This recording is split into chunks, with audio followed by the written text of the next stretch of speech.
Right, we are unmuted. All right, call to order, 7 o'clock, flag salute. That's allegiance to the flag, United States of America, to the republic for which it stands, one nation, under God, indivisible, with liberty and justice for all.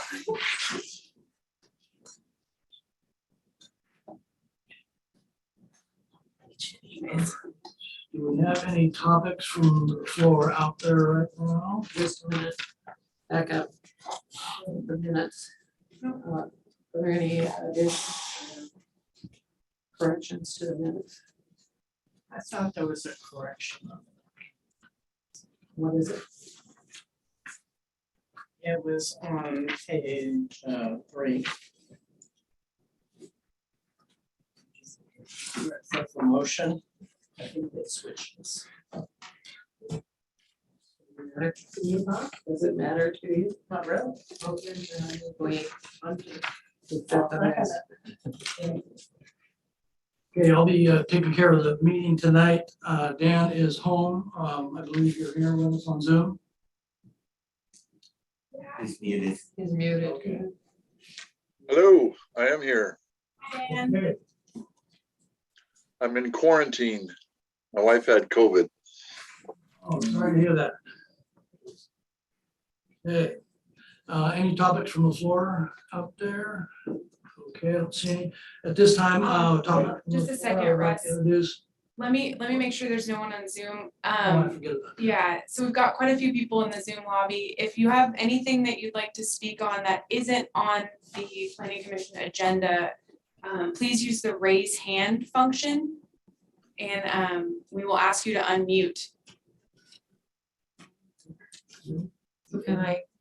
Yeah, if it's unrelated to an item we're talking about tonight, Oh, unrelated. yeah, unrelated, yeah. Oh, if it's related, I can't. Well, we can, but there'll be a time later that's. Okay. Okay. Thank you. Okay, I'm not You'll seeing. get to the package soon. I don't know. Have a motion and second this. It's all. Okay, We gotta back up. Oh, okay. There was Okay, no vote. minutes on the accepted. vote. yes, we're gonna vote in a minute, thank you. All in favor, Aye. Abstain. opposed, Abstain. he was not here. All right. Time for the minutes. So at this point in time, you don't have anybody on Zoom for? Nope. Okay, Yeah. at this point in time, I'd like to introduce our newest member, Steve Toski. And he would like to take a few minutes of public. Hello, fellow citizens of St. Helens. I know many of you, but I haven't had a chance to meet all of you. So I thought I would introduce myself so you can learn a little bit about me. My name is Steve Toski. I met a native daughter of the city, Robin Sharp. And 32 years ago, I was lucky enough to marry her in the old church in Portland. We've been coming to St. Helens consistently since that time. We love the city, the people, the river, the pool, among other things.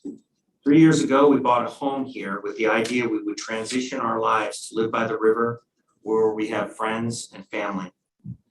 I'm an attorney licensed in both Oregon and California. Our journey to St. Helens was jump-started by the COVID shakeup. I am part of the untethered workforce. I do most of my work on a computer. But I do spend a lot of time on the river, where it's one of my favorite places to be. We're witnessing a renaissance for the city of St. Helens. I wanted to take the time to compliment and to thank my fellow and former planning commissioners and the city council and the citizens who formed committees and have worked so hard to make this city one of the best places to live anywhere. St. Helens is a great place to live, a great place to visit, and it's getting better every day. I'm hoping that I, along with my fellow planning commissioners, can help the city council and the citizens of the city navigate the challenging times ahead to make St. Helens an even more beautiful and wonderful place to live, work, and raise children. And I'd like to just save some more comments for the end of the meeting if I could. Good. Well, welcome aboard. Thank you. Okay, it is now 7:05 p.m. The public hearing is now open. This is a quasi judicial land use hearing. The subject on this hearing is a request for an annexation. The subject property is identified as the county assessor's map as lot 604 and 2600 on map 4N1W-6D and 4N1W-6AD. The capital applicant is Jeannie Moran. The owner is Comstock James and Jitco Trust. Because the quasi judicial proceedings require observance of certain procedural formalities, we'll take a few moments to cover some preliminary matters and required statements. Does any member of the commission wish to declare an ex parte or conflict of interest and biases in this matter? Seeing none. Does anyone from the audience object to the ability of a commissioner to make a fair decision? Seeing none. Generally, the order of the proceedings will be as follows: required statements, staff report, applicant's presentation, those in favor of the application, neutral testimony, those opposed, rebuttal by applicant, final questions, close of the record, deliberations and decisions. Only statements are required to be made at the commencement of the hearing pursuant to city code and ORS 197.7635. Following is a list of applicable substantive criteria for this decision is St. Helens Municipal Code 17.08.040 and 17.28.030 and 1712.020. All testimony, arguments, and evidence must be directed towards the applicable substantive criteria as described or other criteria in the plan, such as the comprehensive plan or land use regulations, such as found in the development code, which the person believes applies to the decision. Failure to raise an issue, including constitutional or other issues relating to the proposed conditions of approval in this hearing, in person or in writing, or failure to raise an issue accompanied by statements or evidence sufficient to afford the approving authority an opportunity to respond to the issue, precludes appeal to LUBA, Land Use Appeals Board, on that issue, and precludes an action for damages in certain court.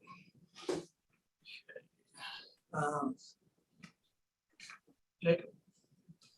Jenny, we're dealing with some technical issues right now, so we'll have the staff report presented by staff very shortly here.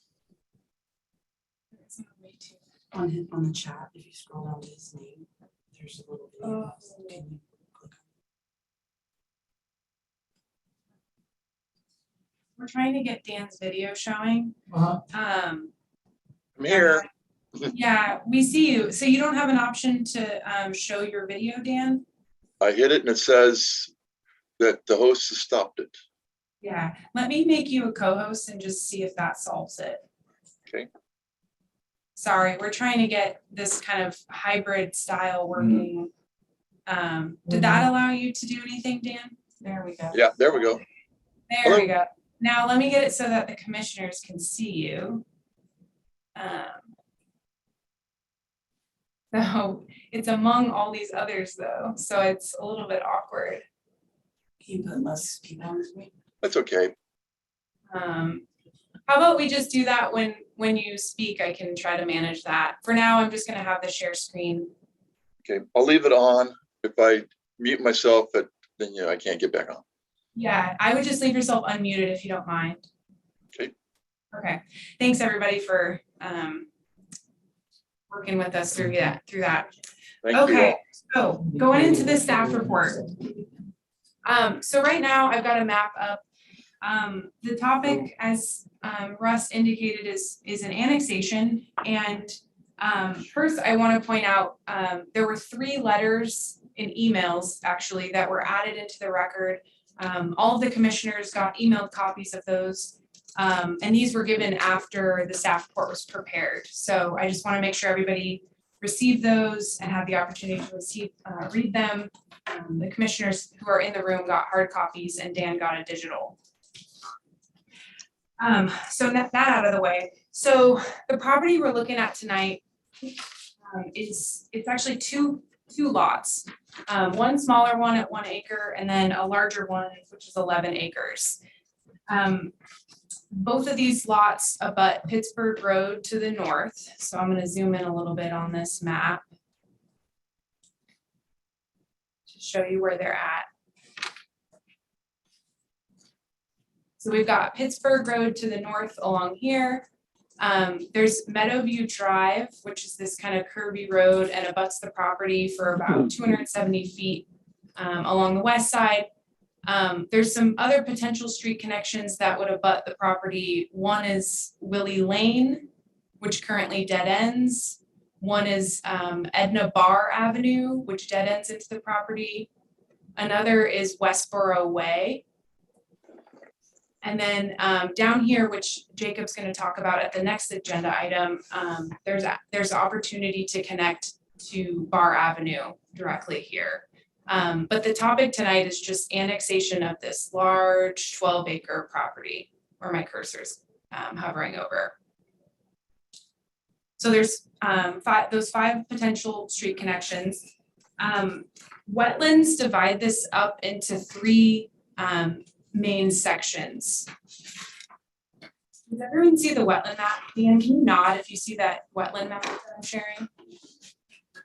Okay, great. So this was a wetland delineation that the applicant elected to do prior to the annexation, and I think it helps kind of inform what is developable. But for purposes of the annexation, it kind of divides the property into three distinct sections. So this map is actually oriented, so north is this direction. So Pittsburgh is over here. And you've got Westboro Way here to just kind of orient you. So the first main wetland is a creek that runs through the property right where my cursor is. And this creek also has a 75-foot riparian upland protection zone applied to it that you can see here. And then there's this middle section. So this middle section is divided by the creek and then two other distinct wetlands just south of it. So Westboro Way kind of provides access to this middle area. And then moving further south, so there's these other two connected wetlands at the southern half. And then there's this developable portion at the very south end. And then this is, if you keep this in mind, this is the portion that Jacob's going to talk about a little bit later when he talks about access to Bar Ave. Where's the BPA line in relation to? Yeah, so Westboro Way is approximately where the BPA line runs, right? Yeah. Good question. Why is the riparian corridor 75 feet for the first creek and then 50 for the other? So our code defines wetlands and riparian areas and determines what upland protection zone to apply to them. So that's just, that's what that riparian The area. difference in the riparian. Yeah. Okay. Yeah. Thank you. Mm-hmm. So in the staff report itself, you can see there's some nice photos of the property kind of at different sections throughout. So there's a photo of the creek and there's some photo of kind of the southern half and the northern half.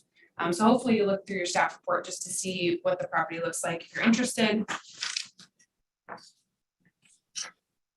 So moving through the staff report, as with all annexations, we send out notice to utilities for comment. We received a comment from Columbia County Land Development Services that they support this annexation. It's surrounded on 4 sides with city jurisdiction, and so obviously they're in support of that. 3 sides.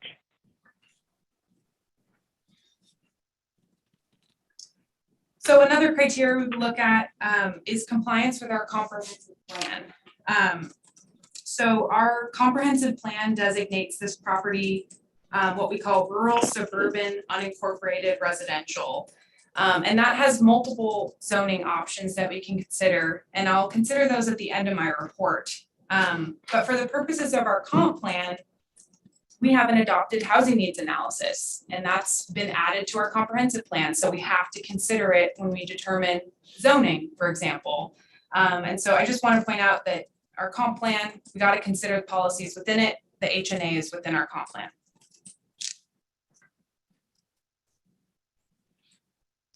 So moving forward, one of the criteria for annexation involves the transportation planning rule. This is a rule set by ODOT and it's in our Oregon revised statutes. And it talks about how any amendment, in this case, it's a zone change, requires any amendment that would significantly affect a transportation facility that we make sure we're not messing with our transportation corridors. Sorry, no, that's okay. So generally, when we look at potential transportation impacts, we look at reasonable worst case scenario. So in this case, we look at what the county zoning is and what our city zoning options are. So the county zoning is R10 and our city zoning options range from R10 all the way to apartment residential, which we'll talk about later. If we consider R10 or R7 tonight, there's not a huge impact to transportation facilities that would warrant a transportation impact analysis at the time of annexation. Now, we always require transportation impact analyses at the time of subdivision if a certain threshold is reached. So that's not the question here. It's just whether or not we need to look at traffic impacts as part of an annexation. And so if we're considering R7 or R10 tonight, the answer is we don't. We don't need to look at a traffic impact analysis at this time. At the time of future land division and development, they would certainly need to do a traffic impact analysis. So I just wanted to point out, normally this isn't a big deal because county zoning and city zoning are usually so similar that we don't need to do a TIA at this early stage. We will do one when we know exactly how many lots are proposed and exactly what the impacts will be. So that's a little bit odd. Normally with annexations, we don't talk about this TPR rule. So we'll touch on this a little bit later when we talk about zoning options, but the short part of that is that if R7 and R10 are considered, this criteria is met. So another thing we look at with annexations are access to utilities and capacity of our utility systems. So the first, city water, we have water available in multiple locations abutting this property, and we know our water capacity is there. Our water systems can support this additional development. And there's more discussion of that in the staff report. So for sewer, it's the same case. We have city sewer available in multiple locations surrounding this property. And we also have significant capacity. We have a very large wastewater lagoon that can support additional development. We would love to have more utility customers to help us maintain that facility. So that's not a problem. And we discussed transportation just recently. So those are kind of the breakdown of all the city utilities. So we feel like there's adequate public facilities to support this annexation. So another thing we look at are state laws. And one of the state laws is that we look at our statewide planning goals. So there's a number of goals listed in the staff report that apply, goal 1, 2, 10, 11, and 12. I'm going to focus on goal 10 tonight, which is housing. And that makes a lot of sense. We've all heard that there's an affordability housing crisis in this state. And so why is that? So we're going to go into that a little bit in detail, probably more than we would with other annexations. And there's a couple of reasons for that. So I'm going to go into that now. So goal 10 has two main components. One is just inventorying housing needs for our city, which we've done with our HNA, our housing needs analysis.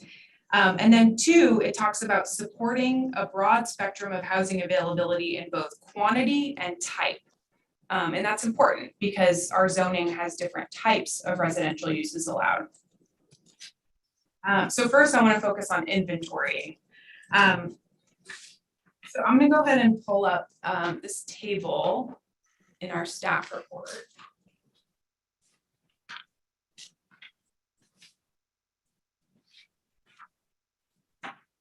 Here.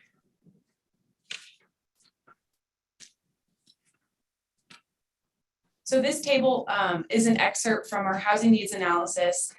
The main thing to note here is kind of two things. One is that the St. Helens urban growth boundary has a sufficient amount of land to meet housing availability in the city for the next 20 years. So that was the main conclusion of our housing needs analysis.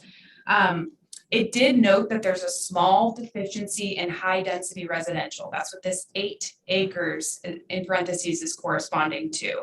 However, Jacob so gracefully noted in the staff report, commercial and mixed use land can make up for that deficiency. And he pointed out 2 recent developments of general commercial land that was developed into multifamily apartments, which makes more than made up for this 8 acre deficiency. And those 2 developments were, one, the St. Helens Place apartments developed right on the highway that are all done.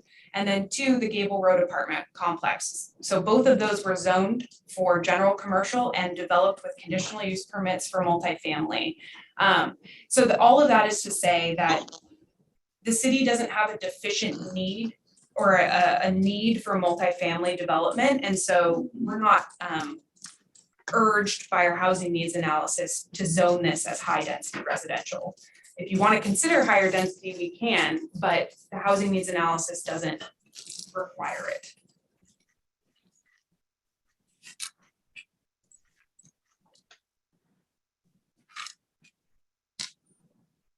Okay, so I'm going to move on to this table for a little bit. So this table breaks down our different zoning districts and shows which type of residential are permitted in P, not allowed, which is the N, or conditionally permitted, which is the C. I know it's really small, but hopefully you've saw this or seen it before. We've used this table multiple times. So the other thing we talk about is. I have a question. Sure. So if we were to decide R10 Mm-hmm. as a recommendation to the council, Yes. the permitted use would be duplexes. Yes, and that's recent. The state required us to not treat duplexes any differently than single family dwellings. So that's why duplexes are permitted in all residential. And that's been in the books for about 6 months. Yeah, Okay. so it is very new. Right, so the concerns about the number of houses that could be built, or concerns about number of houses, depending on what the developer comes with, R10 would potentially allow duplexes on the 10,000 foot. Yep. Yeah. So if you remember, goal 10 focused on 2 things. One is quantity of housing, but also type. And so that's what this table demonstrates, is the different types of housing. So I just wanted to point this out to show that R10 and R7 are distinctly different than R5 and AR with the types of housing allowed. So particularly around multifamily and attached single family dwellings. So R10 and R7 do not allow for those, typically what we would call higher density development, multifamily and attached single family dwellings. So if the commission wanted to permit those types of things, they would have to consider R5 or AR. Okay, so I'm going to go into the different zoning categories that we can consider and why, but that gives you a good framework of, what happens if you decide to go with R5, AR, R7, or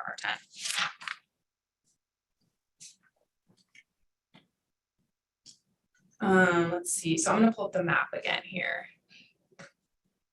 And I'll just leave it on the map from here on out, unless there are questions. Okay, so moving through the staff report and the different criteria. So this next criteria, E, is an interesting one because we've never had to deal with it. Both Jacob and I have never had to address this criteria for annexations, which is rare, or, Jacob's been here for quite some time and still we've never had to address it. So I want to read it out loud. So it says, if the property exceeds 10 acres in gross size, the city has to show a need for such land if it's designated as residential. And so in the staff report, we've demonstrated that need. And so I want to point out a couple things. There was a study done by DLCD and the Oregon Housing Community Services in 2021. So very recent. And it said that over the next 20 years, Oregon will need about 584 new homes. Nearly 1/4 of these units are needed now to accommodate today's population. That 140,000 homes would overcome Oregon's chronic underproduction of housing. Begin making progress towards this need, over the next 5 years, the state would need to add between 145 to 195,000 units. In other words, Oregon housing developers would need to produce between 30,000 and 40,000 units every year. And over the past 5 years, Oregon has only seen an average of just about 20,000. And so to leave this property in the county does not support the needed housing in Oregon. That's the whole point of this, that we know there's a housing shortage, and to use county density for this property, it doesn't make any sense. So we wanted to address this criteria by saying, you know, we know that there's a statewide crisis of housing, and so we need to annex this. The city needs to take this in.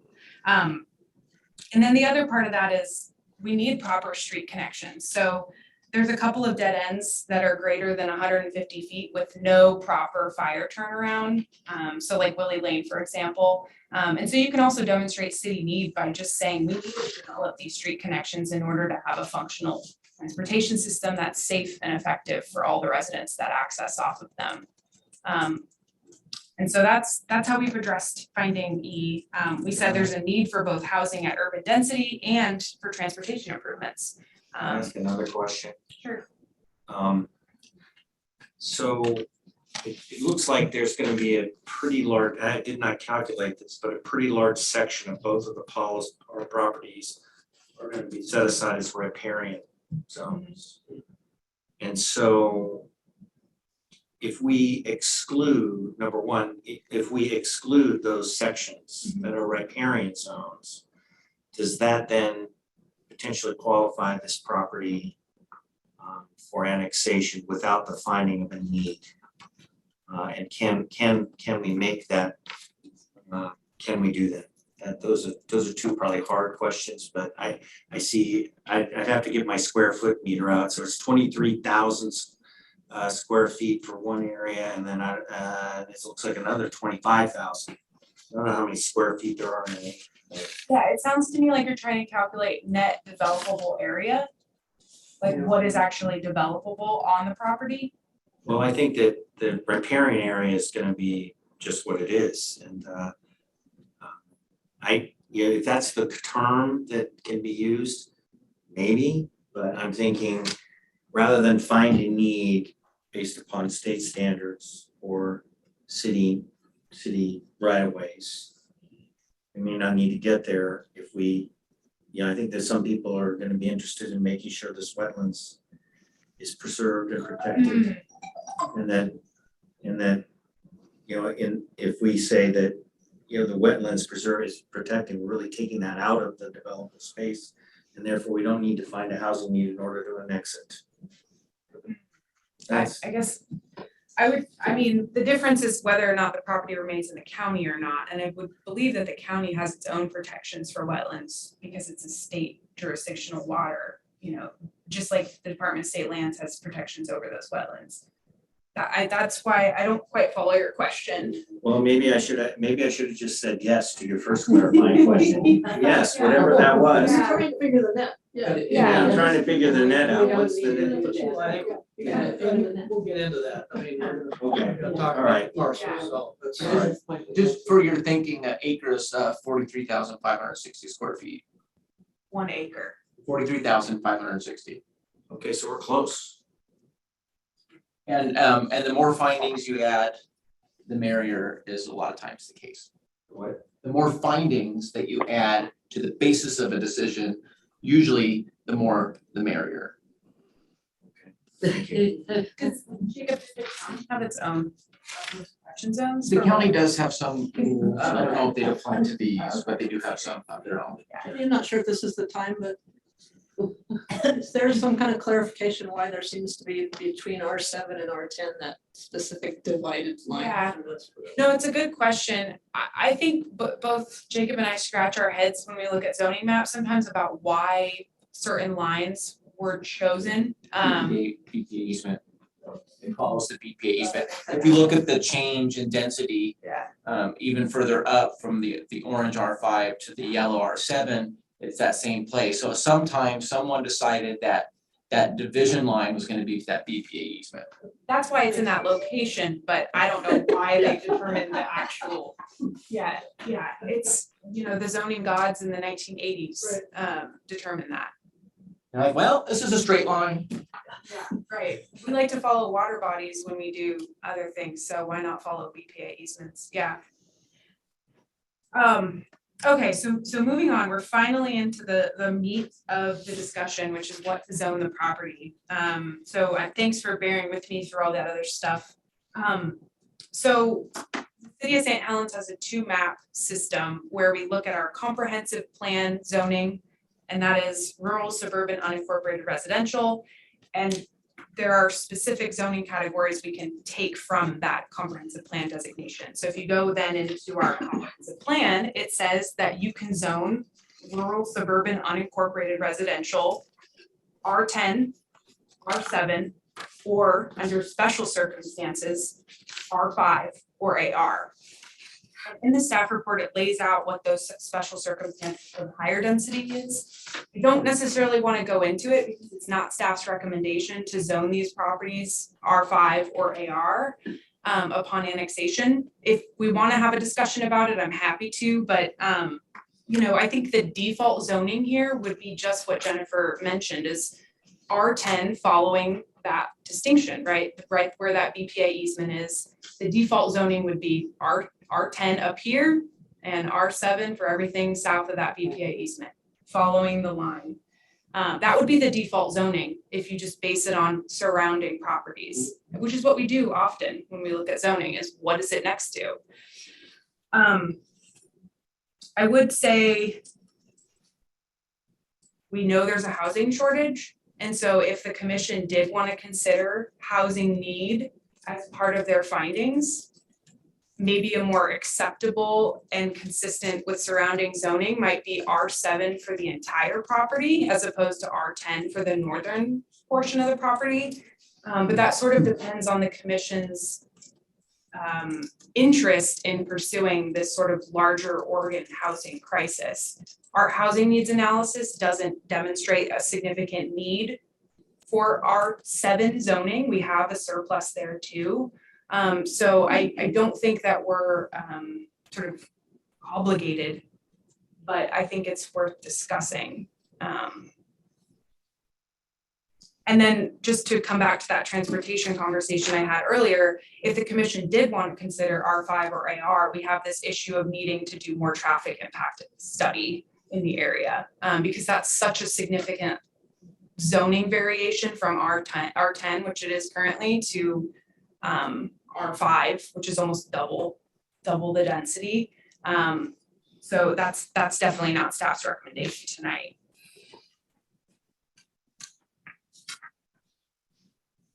So I think that's kind of the end of my presentation. I know we have the applicant here. I know there's probably a lot of people that also want to testify. So I would open it up for questions on what I've presented, and then we can open it up for testimony. Dan, I can put your video so they can feel like you're in the room here. Does anyone have questions of staff before we move on? Okay. I just have one clarification on something that Steve asked.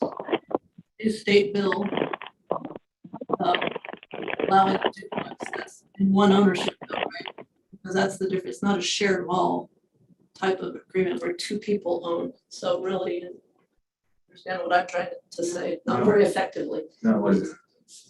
So they're not gonna go in and put a bunch of duplexes there and then have just, I don't think it's realistic because one person has to own both of those living units. It's not like somebody could go in and 2 units and then have one owner here and one over here. Oh, I see. Thank you. Is that all true? And Yeah, it's one property with 2 units on it. So That's what Jennifer's saying. That is Okay. accurate. Whether those units are attached or separated, it's still one property. It's still one legal lot that one owner owns.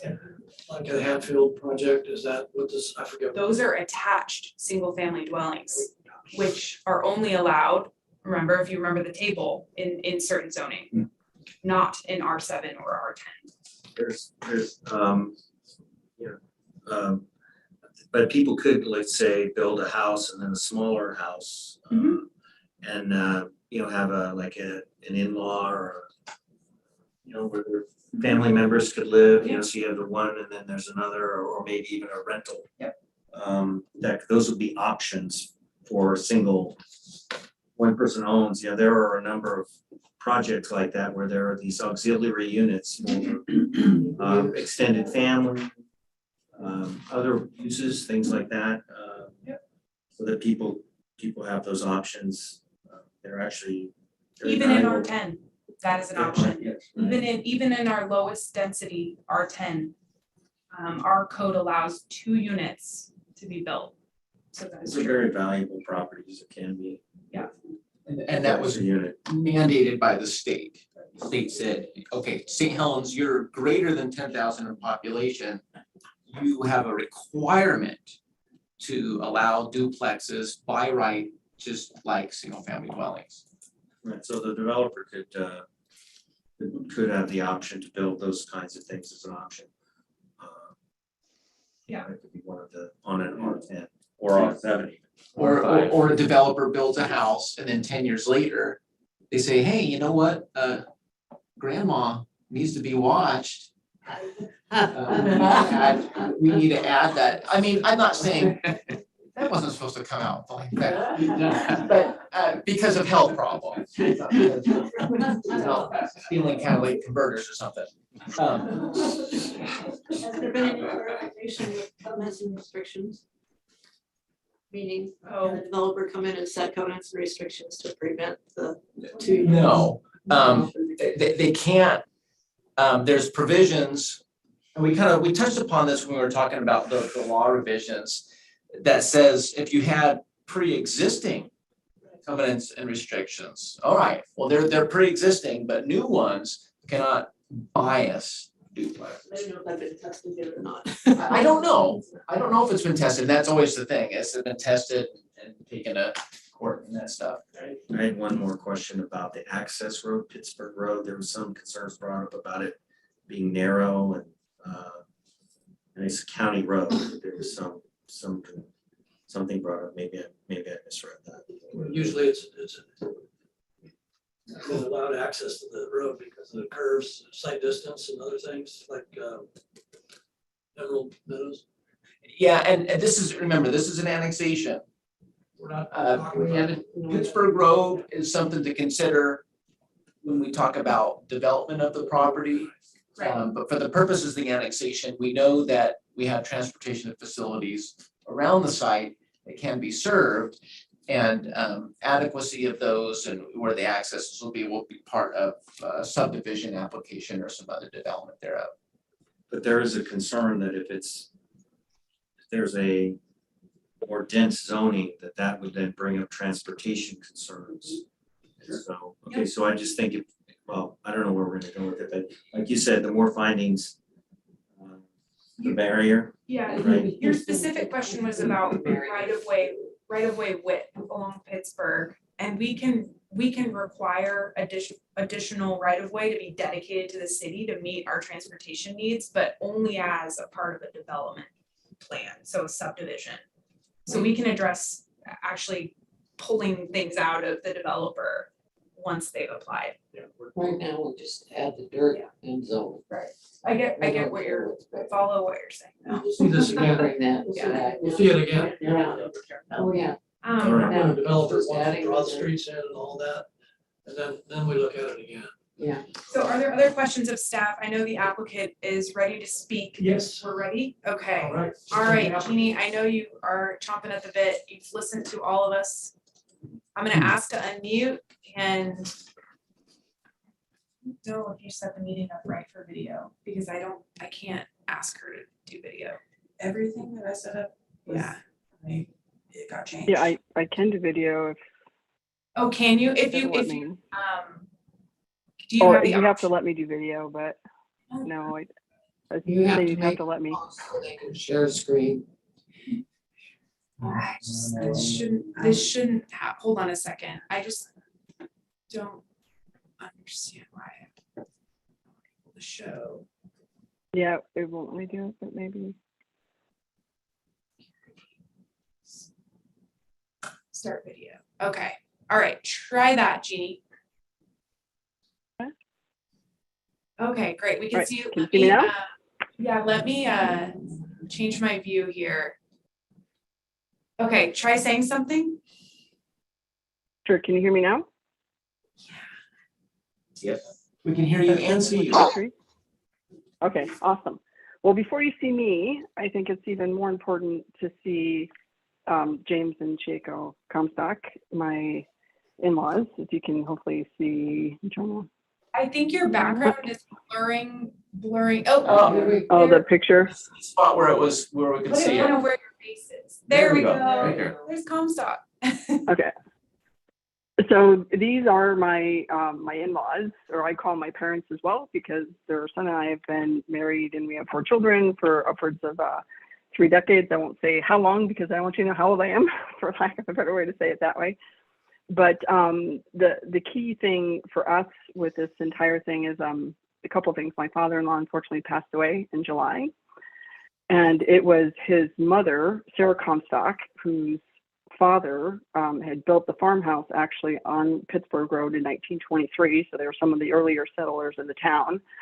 It was her dying wish to develop the family farm. So it's the 12 acres here, and there was 21 more acres to the west of it. Some way to, as a tribute to the family when the 3 children decided not to continue on and farm the land, right?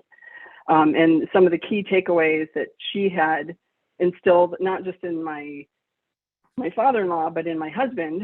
So in her last, couple of years of life, he actually did recordings of his grandmother talking about her vision of what she would like to see come of the family farm. That's why we've held on to it all these years. So it's not like we're just some investor that came around Johnny come lately and we don't have a vested interest in St. Helens. It's really one of those things that I am responsible for, making sure that comes to fruition, and then also making sure that my mother-in-law has enough that she's taken care of, because a lot of the money that they did have, we had to use for his care towards the end, right? As we know, healthcare in the United States can be very costly. So this is a bittersweet type of piece for us. So as a family piece, it's really important for us that this piece develop into a nice community. And that's the key thing so the developers that we have been talking to, we've had over the years, my in-laws have had lots of different requests to purchase the property.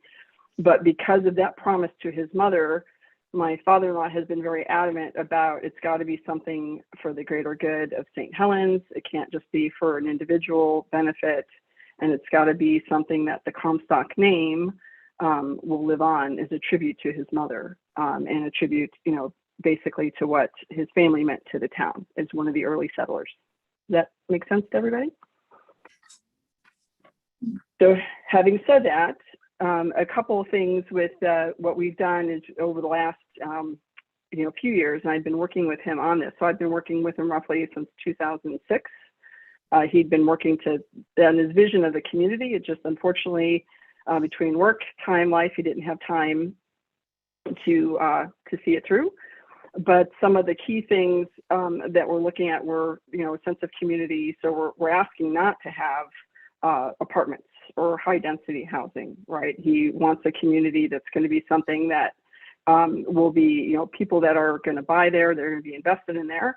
But we also hired a land use expert, a guy by the name of Matthew Larrabee, to look at everything from the state, county, and city, because the county is the one who recommended annexation to us, actually. So that was a key thing. The first time they recommended it roughly was in 2006, and it was after they had shown the 1991 urban growth boundary study. So I had referenced that here. So I have that in some of this documentation. And then again, later looking at some updated needs analysis from the overall housing from Oregon and from Columbia County, like what some of those needs and growths are, what could be done with the land. What we were requesting is that R7 be considered for the entire property so that it could be developed into a community. We are in talks with a developer to build, for example, a jogging trail that would be a tribute to the unnamed, they call it the unnamed creek, but actually it has had a name, at least for that 33 acres. It was the Comstock Creek for the longest time because it was the Comstock family farm, even though now it's residential, it wasn't at one time. And then when people ask about that other acre, I think another big thing is why this was so important to him and why it's been so important to our family is the injury that ended up ultimately taking his life was one that he sustained in the Korean War to his legs because he went off to war to help pay the taxes for the farm so his parents didn't lose it back during that time. So the history there goes back over 100 years, roughly about 120 some odd years for the family. So for him, this thing, you know, his dream is very personal and he was very direct of what his wishes are with that one. So when, you know, different people come in and they talk about, can I have a smidge here or a smidge there? The reason why he never considered it is because it didn't align with his mother's vision of building out something for the greater good versus just looking at the individual, right? And so our hopes here with this last of our family legacy is to create a community that is, and truly a community that will pull together, not only tying together the streets, but also tying together the people that live there. And the reason why we were asking for R7 is if you look at the economic impact and the increased cost of the supply chain and of housing in general, given the average income for that area is roughly in the 50s.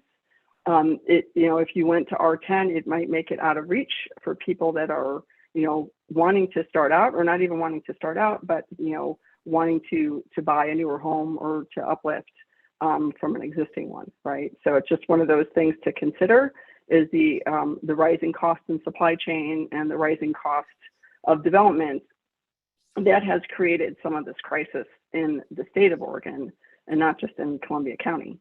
The other big one that we are focusing on is selecting a developer, even though we're not, you know, from that perspective, some of the offers we've gotten, we wouldn't get the full price of what the land is actually worth but a developer that's more local to the Oregon area. So they understand the people, they understand the state, they understand the needs of the state, and they'll be able to help tie in or pull in those values that meant so much to our dad.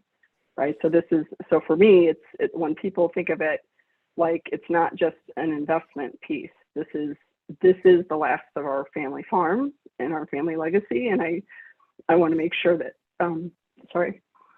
that I do right by him, if that makes sense. And our mom really does as well, because this is something that, you know, for 41 years, this was their dream. They just unfortunately didn't get to see it through fruition. Sorry, that's. Any questions with that? Questions for the Does the applicant? creek already have a name?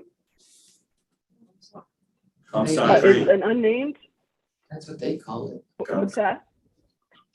We call it Comstock Creek, but in the wetland buffer, they have it unnamed tributary. So that was one of the things that we were asking, at least for that little strip, to be considered. So we want like the creek to be named after, you know, the Comstocks because it's their farm, and then there's like so that when I'm negotiating or talking to developers about is I'd like a jogging trail or something because I talked to the neighbors. So I flew out there in September. And my husband has been going there for years with his dad. They're the ones who built the barbed wire fence around it. So our kids have gone there blackberry picking with them over the years. Dave and Dick Backlund maintained the property for years. but it's, so basically to create some type of jogging trail or something, because one of the neighbors had talked about, he likes to run his dogs there. Like he had torn down part of the fence. Instead of yelling at him about it, we asked them, well, what would make it nicer for the surrounding neighbors, right? And then the president of the Meadowbrook HOA had talked about that when they did the development over there, that they had promised them a jogging trail. So that's one of the criteria that we're putting in there, that we want to make it so that it's something nice for the community of St. Helens. And it's going to be something that when people think of the Comstock name and they think of our family and the history there, that it's a way to give back, for lack of a better way to say it, that they'll have fond memories of my husband's dad and his grandmother and grandfather and siblings, because he was the last of the three. So Aunt Joanne owned a strip to the immediate left, and then Uncle Doug was to the right. And unfortunately, he was the last to pass with that one. Has the developer said anything about what if the property is half R10 and half R7? We haven't talked about if it was half R10 and half R7. Most of it, when they're looking at for a community, they were looking at like if based on the housing products that they can do across the entire community for consistency, so that we could get more green space, like we talked about, like with some of the jogging trails, and to make a nicer community that's more upscale but not up cost, if that makes sense, was the key one. And so R7 was the one that really seemed to fit with what they could do, that would keep it within a price range that people could afford, but then would also keep it within a standard that it would flow with the communities next door. And, like, so basically Meadowbrook and other ones. Like if you look at the ones, ironically, when people talk about the different zoning, if you look at the white farmhouse on Pittsburgh Road, that was the one that was built by my husband's great-grandfather in 1923, Grandpa Martin. And so the reason why they're bigger lots is because Aunt Joanne sold off first. So it was easier so they chunked it up in bigger lots. And the reason why, if you look at the one to even the right of that, Uncle Doug had developed his own house there, right? So a lot of that was smaller pieces. So they didn't fulfill Grandma Sarah's dream. And that was a big deal for our dad. It was because it wasn't what she wanted, right? And I had attached to the letter even the picture of where they had divided the three out and what they thought that they were going to do with it. And at the time, it was going to be quarter-acre lots. So the R7 is closer to that vision as well, right? Of looking at so that it's a community that is affordable for the people in St. Helens, so that, for example, their children or their parents, or say like if, an older parents like us, I have a 27-year-old, a 22-year-old. I also have twins that are 7, but we started over, same husband. It's just one of those when you think you're done and all of a sudden you're not. But with that piece, it's, that they could have that ability they could upscale the parents, but then it would give them more options. Or if they wanted to have where their children could buy in the same community, then they could have more families clustered together, right? Because that was ultimately one of his dreams to develop it, was to try and get the whole family there. But it just, unfortunately, it didn't work out. Thanks very much for the history. Yeah. Yeah, absolutely. This is Commissioner Carey. I just wanted to tell you there's actually a state agency of geographical names that you can apply to have that creek named Comstock officially. Could you send me that? That would be amazing. Actually, I'm sorry to ask. It's pretty obscure. I'll have to dig that up. But Okay. We actually have a local example, the North Fork of McNulty Creek, I think, that happened here. I don't know. I'd have that where I can find it somewhere.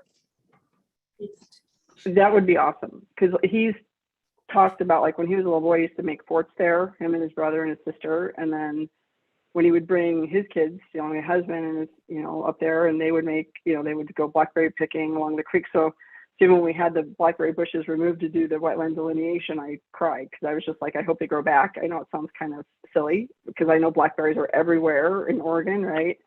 but it's more of, those are the things that we think about when we think about him, as the lingonberry taffy, the blackberry bushes, and what they, because it was a farm, right? So that was, anyway, so that would be great. Thank you. So much. All right, thanks, Jeannie. You'll have an opportunity to rebut if anyone speaks, so be ready. Stand by. Okay, absolutely. All right. Is there anyone who would like to speak in favor of the application, either in person? Well, I'll talk.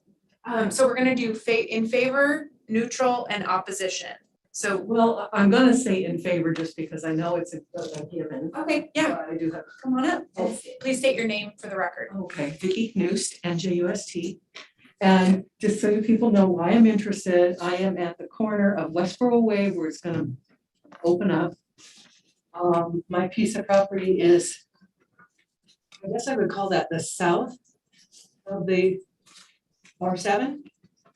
The one that butts up to the end of Westboro Way that will open up. And it's that little piece. Okay, so you were asking about, just real quick, you were asking about the riparian area, or somebody was, and this weird line.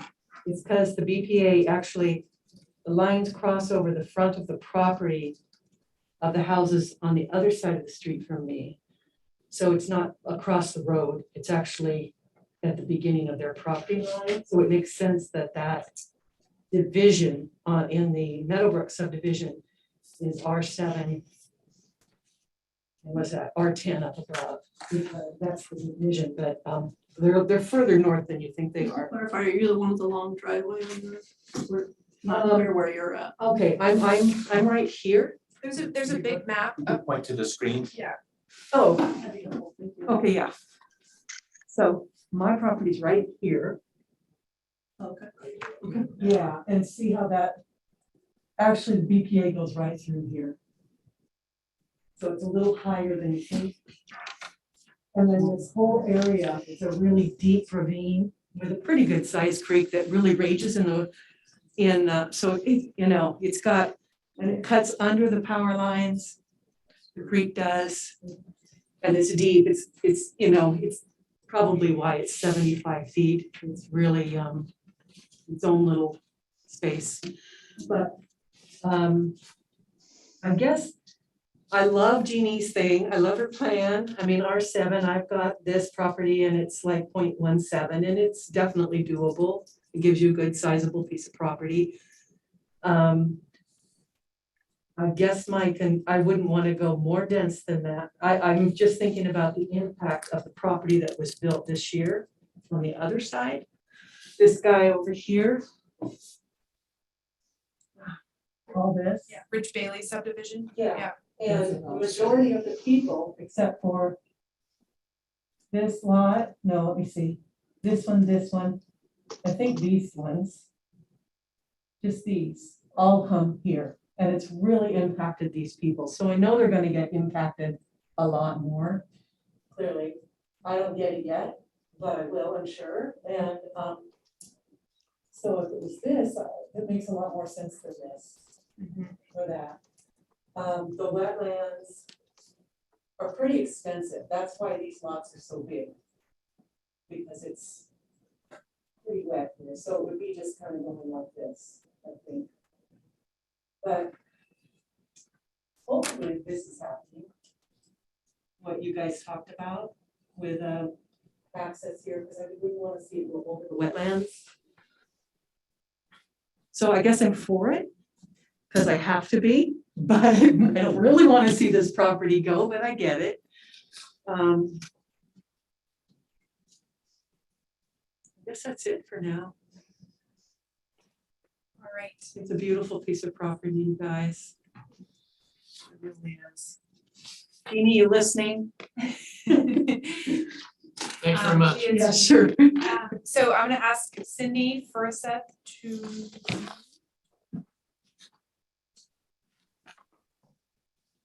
I'm Cindy Furseth. I'm the president of Meadowbrook HOA. And so I've dealt with everybody in the group for some time. And I've been in contact with Jeannie. And at one point in time, my dad, who originally built in Meadowbrook, was in touch with Jim Comstock and Dick Backlund.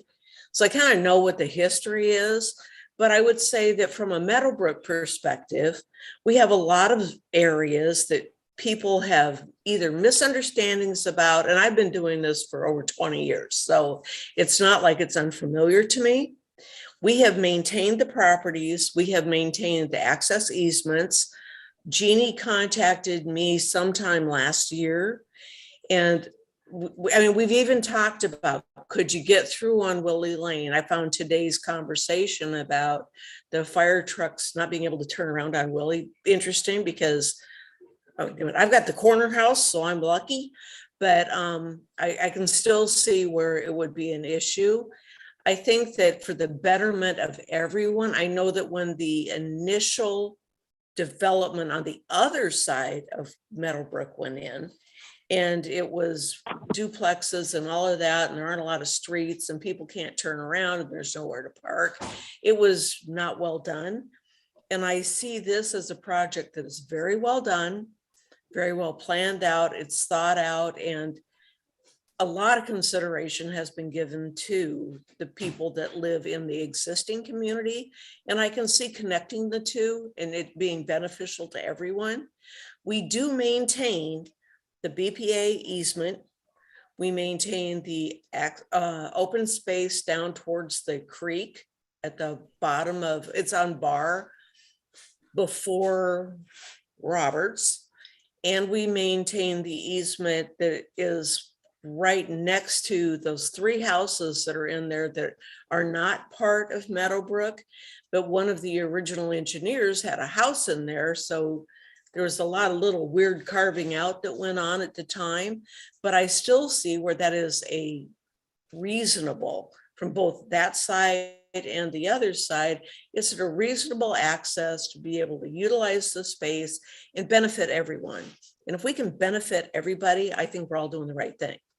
So if you have questions, that's basically why I'm on the call. But I would say from everyone I have spoken to in Meadowbrook, and we've had a couple of issues in the last year where we've put some effort into contacting the owners, who wants to do what, who doesn't want to. And granted, Meadowbrook is a small development by comparison to a lot, but it's also a very well contained and nicely done small group. It's 82 houses. It's very nice. So if anybody has any questions, I'm here to answer those, but I am definitely in support of doing this because I think it's the right thing. I think it's the way of the world. We're going to have, well, let's face it, Bar Avenue has more traffic on it than anybody ever thought it was going to, and things are going to change. But if we can control to some extent that they change for the better, I think we should. So that's it. Great, thank you. Thank you. I don't see anyone else in favor of in Zoom. I believe Rhonda is in opposition. Is there anyone in Zoom who wants to speak in neutral testimony? I'm not seeing anybody that messaged me.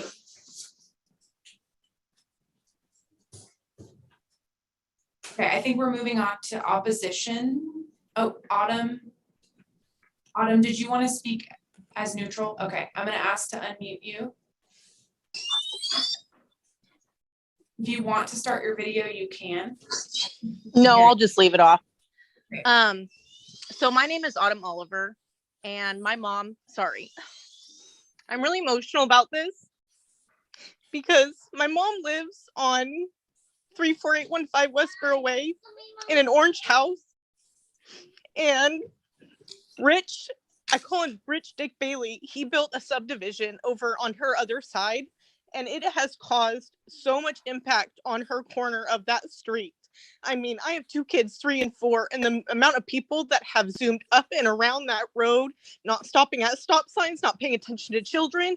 I mean, so many close calls that have happened over just the amount of houses that have gone in is tremendously heartbreaking. I was born and raised in this town, and to see what it has done to some of the people packing up and moving, like, so I'm kind of neutral to it because I don't want to see what happened on the other side go to that land. I mean, really pay attention to what you're doing and who you're bringing in and what's being built.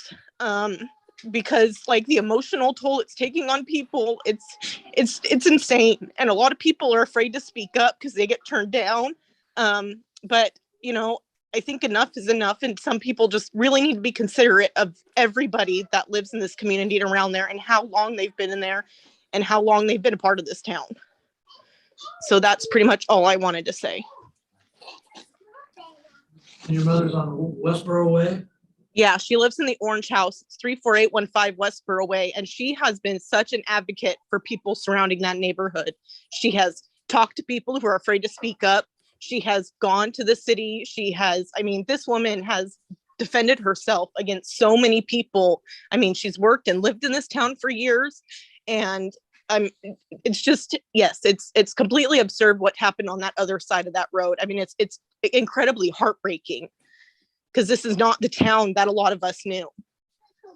It's all due to the traffic going on the road. Oh, the traffic is absolutely 25 miles an hour up Westboro Way is way too fast. I mean, you ask anybody that lives on that road, it is just, it's like speeding. It's like a racetrack. And there's no respect for children or people walking the streets anymore. And the concrete, the pavement is cracked. My mother's driveway is cracked because of all the heavy machinery that's come in. And people just throw their hands up, and it's like, oh, well, but these are people's homes. This is their property. This is, you know, these are where they've raised their children.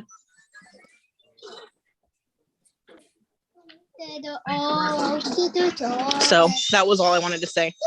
Okay, appreciate it. Thank you very much. Okay. Thank you. Other neutral testimony. So Rhonda Kirtland would like to speak as neutral. Let me get you unmuted. You should be able to. Hello. Can you hear me? We can, yep. I am currently in tax lot 3201.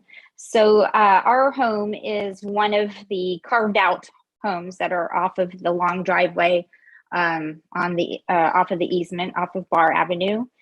Our home is the one that kind of flanks the acreage. And so we are kind of set in to the property in an odd way. Our back door is actually technically the side of our house. And I have to say, I want to give my condolences to Jeannie. I'm sorry for your loss, and I really appreciate the wonderful testimony that you presented. It made me feel a lot better because I was feeling like Amber. I got the letter in the mail and I opened it, you know, for the annexation. I opened it on Christmas. And the next day, you know, it snowed, and, you know, every morning, every day for the last 10 years, I've looked out on that very special property. And I really, it just broke my heart because I was thinking that it was going to be like what Amber had explained, you know, that horrendous neighborhood that they put in. And so, you know, it's a wetland. There's a deer family that's been out there for who knows how long. She always has her babies. They go to the water. They bed down over there. There were pheasants. I mean, it's just beaming with life out there. And so I really appreciated Jeannie saying that they want to, you know, retain that part of the property because it is a very special place. And in this area, there really isn't, you know, there's, what is it? There's like the big open field that you can take your dogs to. And then there's just Campbell Park. There really isn't any place you can go that's green space here. You know, everything's just being cut and there's random weird, you know, driveways and houses being put everywhere. And so I know I would want to speak to the next topic, which is the transportation, because we are on the easement property. And I know that is the spot where you can get into the southern part of this property. That's probably a later discussion, but I would like to hear more about the plans for that. Just knowing that I drive that every day. And when I turn to come down my driveway, it's a blind corner. You have to be really careful, especially with the house in the corner with the fence. Now you can't even see cars coming down, and most people speed down Bar because they're coming downhill and they're just slowing down finally when they get to the stop sign. But you can't have a lot of people waiting to turn left right there because it just, it backs up. But one of the other things I just wanted to mention is that I'm really excited to hear more about the property. I would definitely want it to be an R7. I don't feel like the road and putting that public road right there would accommodate very many homes in that area. There is, when it rains quite a bit, the property at the very far southern corner, that does tend to flood up a little bit. But I'm sure you guys will assess that. And I know that Jeannie had said that lots of people have approached them about buying little bits and pieces. And I know that we didn't contact personally, but we, were talking to our neighbor across the field. And we always wanted to just get enough of the area to purchase, because we use a little bit of it to grow a garden. And I'm just concerned that the developer might, just put in a house that's right next to us. I mean, we're what is it, 6 to 8 feet off of the side of your house is our property line. So I just wanted to have that as an opportunity to discuss about any opportunities for that. I think that's all I've got. Great, thank you very much. Thanks, Rhonda. There is someone who's got a phone number, so I just want to say this out loud. If there's anyone who wants to speak in neutral or in opposition, please let me know. I know it's hard if you're on the phone only because you don't have chat. Did we miss anybody? Is there anyone else who would like to give testimony tonight? Otherwise, we're going to circle back to Jeannie to rebut any of this testimony. Oh, Abby. Let me unmute you, Abby. Abby, could you state your name for the record, first and last name, please? Certainly. My name is can you hear me? Yes, we can. Okay. My name is Abigail Dawson, and Dawson is Dawson. And I live over off of Mountain View Drive. I am the third house off of Sykes that my property backs up to the property in question. And I'm somewhat neutral, leaning more towards opposition on this project, mostly because of the impact to the wetlands, to the wildlife that is there. I know that one of the previous residents had mentioned the deer and the quail. I do know that there's a lot of frogs, there's a lot of birds and a lot of other wildlife that uses that property as their homes. And so I am concerned about the impact on the ecosystems of the wetlands in the area, especially down towards that lower field, but really in the entire property. So I just wanted to bring that up. I also wanted to say that new subdivision that the Bailey developer has put in at the end of Westboro, because Mountain View is the cul-de-sac that comes up towards that, and people have to use Mountain View to get in there. I will reiterate what I believe her name was Autumn was saying, that there are people who do come zooming up the hill, zooming down the hill, no regard for the fact that there are small children that play basketball in the street, or that are people that are walking their dogs, things of that nature. So I would reiterate what Autumn was saying is, please be really, really careful who you bring in to do this, if it's going to go through, because part of the reason that I bought the house I'm in is because it was a cul-de-sac, because there wasn't supposed to be a whole lot of traffic. And that has not held true. And because of that big development up at the end of Westboro. So I just wanted to kind of let you folks know that, this is something that is going to have a lot of impact on the people in the entire area. And, I'm not super thrilled with the idea. I do understand the housing crisis. I do understand the need for more homes. I am sad to see the property potentially not being open to the animals that have lived there and like that. So that's about all I wanted to say. Thank you. Thank you for your testimony. Thanks, Abby. Would anyone else like to testify in opposition? I'm not seeing anything in chat. This is kind of the last call for testimony. Okay, I will open that up to Jeannie.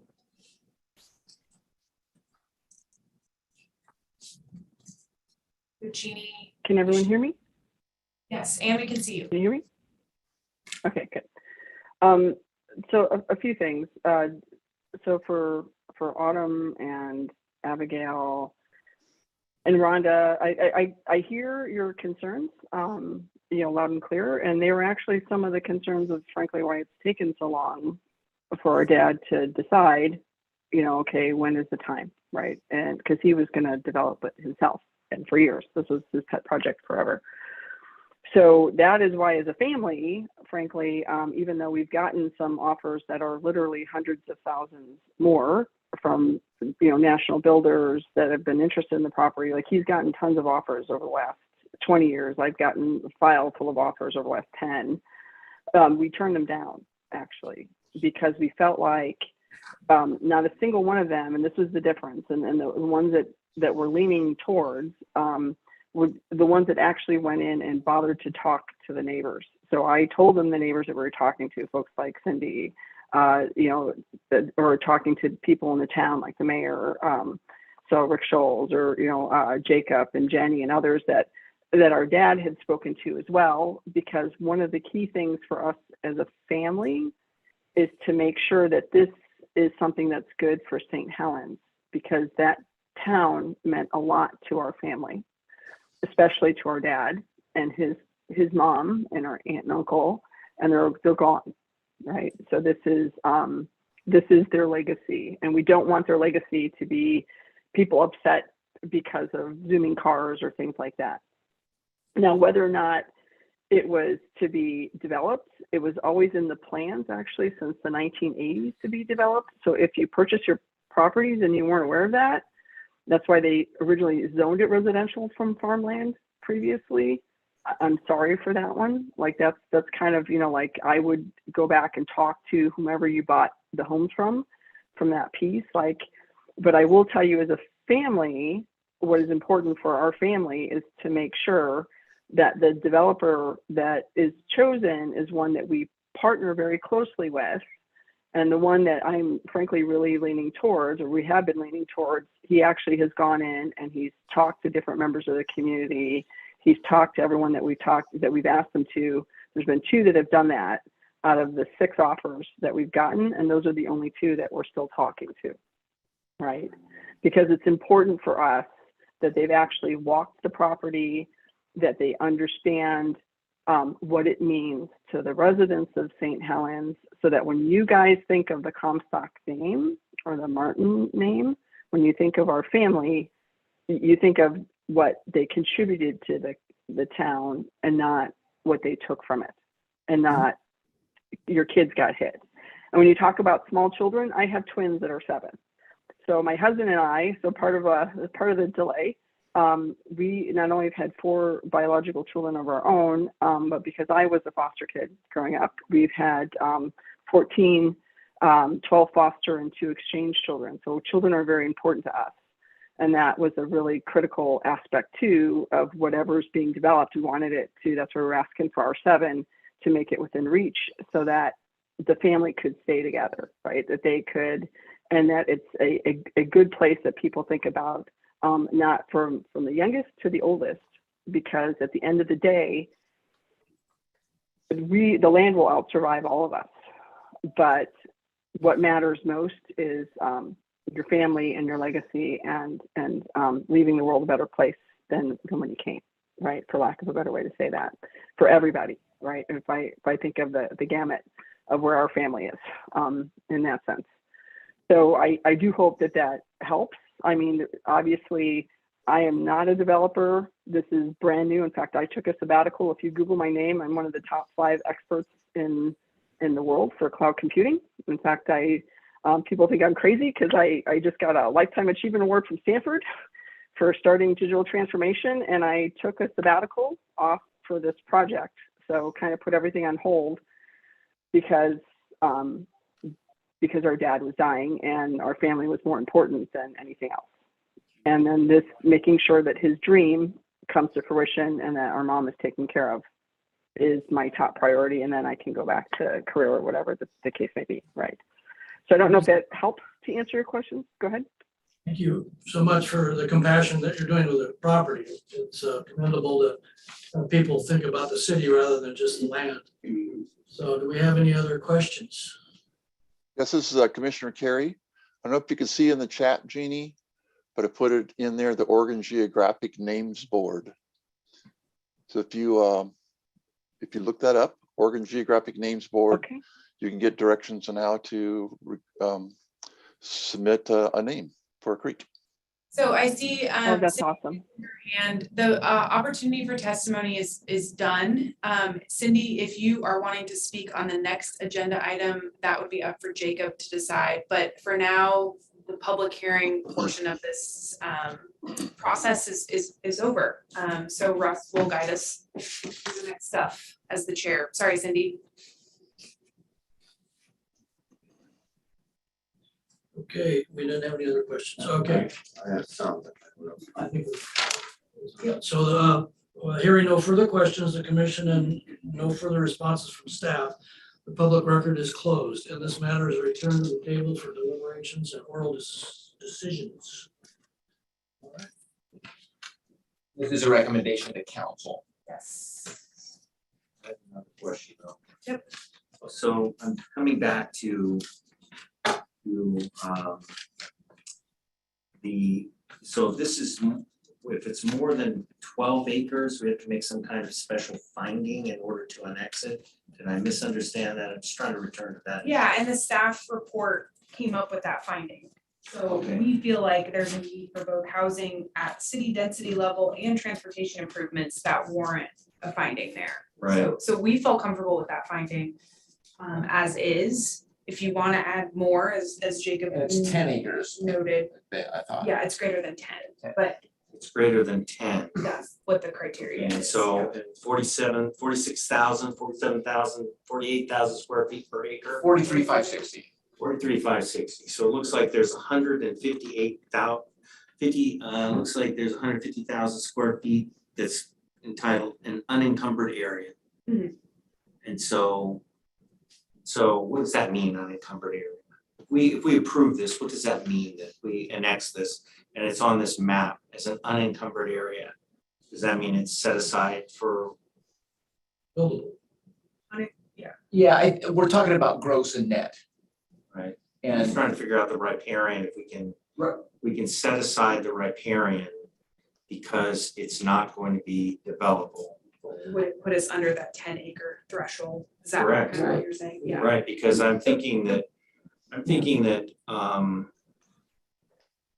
have we before annexed 10 acres based upon the state guidelines about emergency housing or have we done that before after we've reached our threshold? We've reached our threshold. So if I'm just wondering about if we've previously said we're gonna annex more than 10 acres and we've used the state statements before as a reason, because we have two reasons. One is the state reasons, right? And staff has found that to be true. The other is transportation reasons, correct? Yeah, the problem is this criteria is very vague. You could take it a lot of different directions, like what we're discussing about taking out undevelopable. I mean, sure, I could add this into the report to bolster that finding. We've never annexed a property over 10 acres that is zoned residential in the last 12 years. So this is the first time we're seeing it in recent history. so if it was done in the past, it wasn't done in the context of having an adopted housing needs analysis, Right. having the housing situation that we're in, which is like, oh, this is kind of looking like California. So it's a whole Interesting take though. new world. But like I said before, the more findings you add, the more strength it has. And if one of your findings is, well, the net acreage is less than 10, No reason you couldn't do that. Well, the reason is that I don't think it sets, we need to speak our personal opinions as commissioners at this point in the. Yeah, this is Deliberation. Okay, so I'm concerned that if the commission accepts the state, you know, the staff has come up with this recommendation. But if we accept as a precedent that the state, you know, we've got this housing need, and we accept that as one of the reasons why we're gonna accept 10 acres plus, I think it sets the wrong precedent, and we don't need to, because we have a transportation need that this fills, number one. Number two, also, I don't even know if it's necessary, because what I've heard from the testimony here is the importance of maintaining the riparian features of this parcel, in a significant portion of the parcel, both parcels being maintained for wildlife. Deer are there. It's a large creek where where people run through, people look out at it. They find peace and serenity from seeing the open space. And that's something that I think I would ask or request or somehow make a finding that because of the set aside, the promise set aside for riparian, that number one, the council should be encouraged to maintain that throughout the process. And number two, this is just me throwing stuff out there as part of deliberations.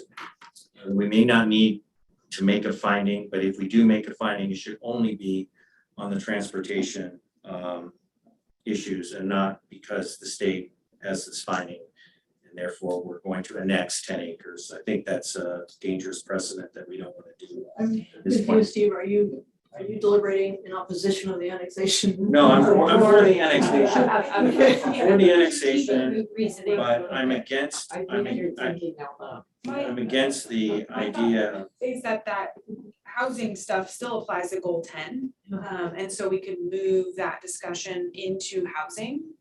I still think we would have to make findings around the statewide goal for housing, which includes density and type of housing. And clearly there's a statewide need. But I could add findings in there about net acreage, and we have a wetland delineation to help us do that. So I think that makes sense to me. But I do still think that section is relevant just to the I housing. think it is. I just just to the not sure if housing that should section. be Yep. a basis. Yeah. For, I think it's relevant for sure, but it doesn't need to be one of our bases for accepting the action. I don't know if you have thoughts there, Jacob. Jenny? Yeah.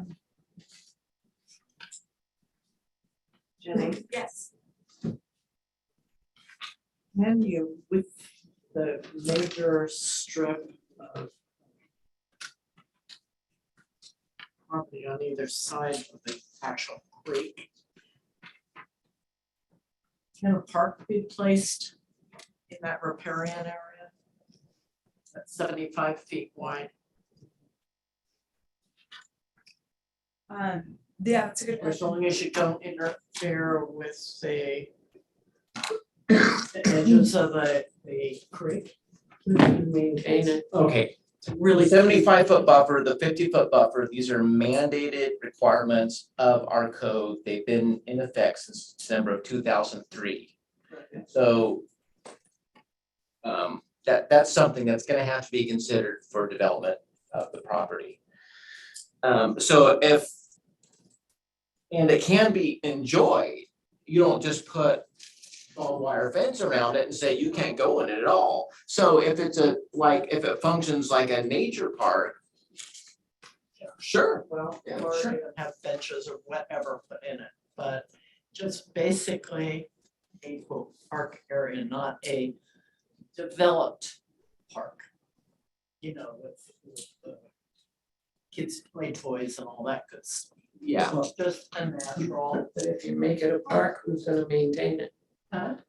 And we gotta focus on the fact, this is an annexation. Yeah. This is not a subdivision. That's right. It's not a development, it's not a conditional use permit. This is simply an annexation. Do we take this property in and what do we zone it? No, Yeah. I just wanted to know whether you actually could do a natural park Yes, on yes, a piece of. that is something that's conceivable. And that would come when the developer, when the developer steps forward for Yeah, proposal. that's up to developer. Right, well, yeah, Exactly. We're dealing with 3 parcels, correct? Because of the We're dealing with two lots. property. No, I know, but no, take a look at, you've got the Marion Way, the creek, cutting this Yeah. into thirds. Yeah, it's probably because of the way the land lays and where the wetlands are at, that you're gonna have 3 pockets. Right, you can't drive across with a road or anything like that. There's 3 pockets. So it's gonna be 3 pockets. The uppermost pocket is now what is that one? It's a budding R10. The budding the R10, well, that's the R7. Yeah. Yeah. Mhm. Budding, so.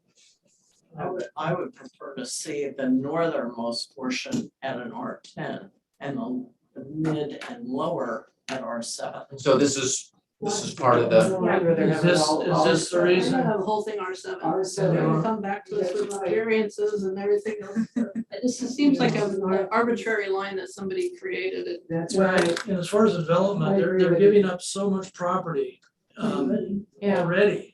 Right. That there's tons of open space that you normally not have on a parcel like this. So an R7 seems logical that could happen and be done pretty well because there'll be a lot of open space. I think there's Yeah. no conversation about R5 or No, apartment residential, it's not even on the table. R7. R7 is. And I agree with that too, because like you said, these chunks are taken out, and so the developable spaces are these smaller pockets.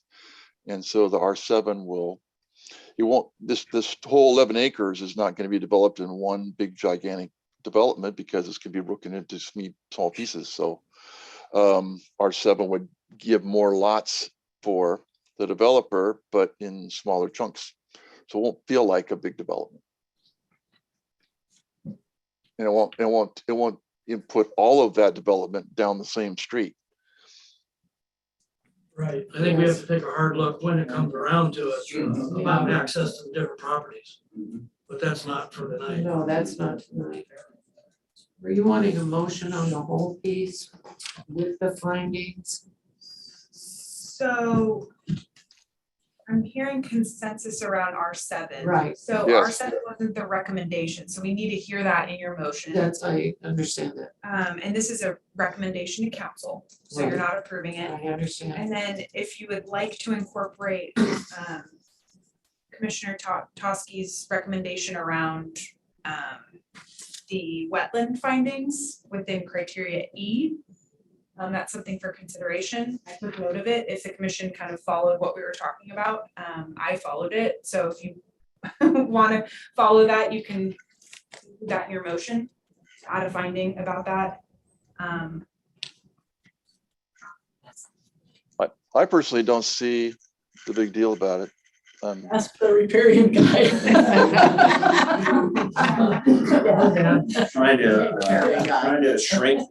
Trying to shrink it, but maybe it won't, maybe it doesn't work.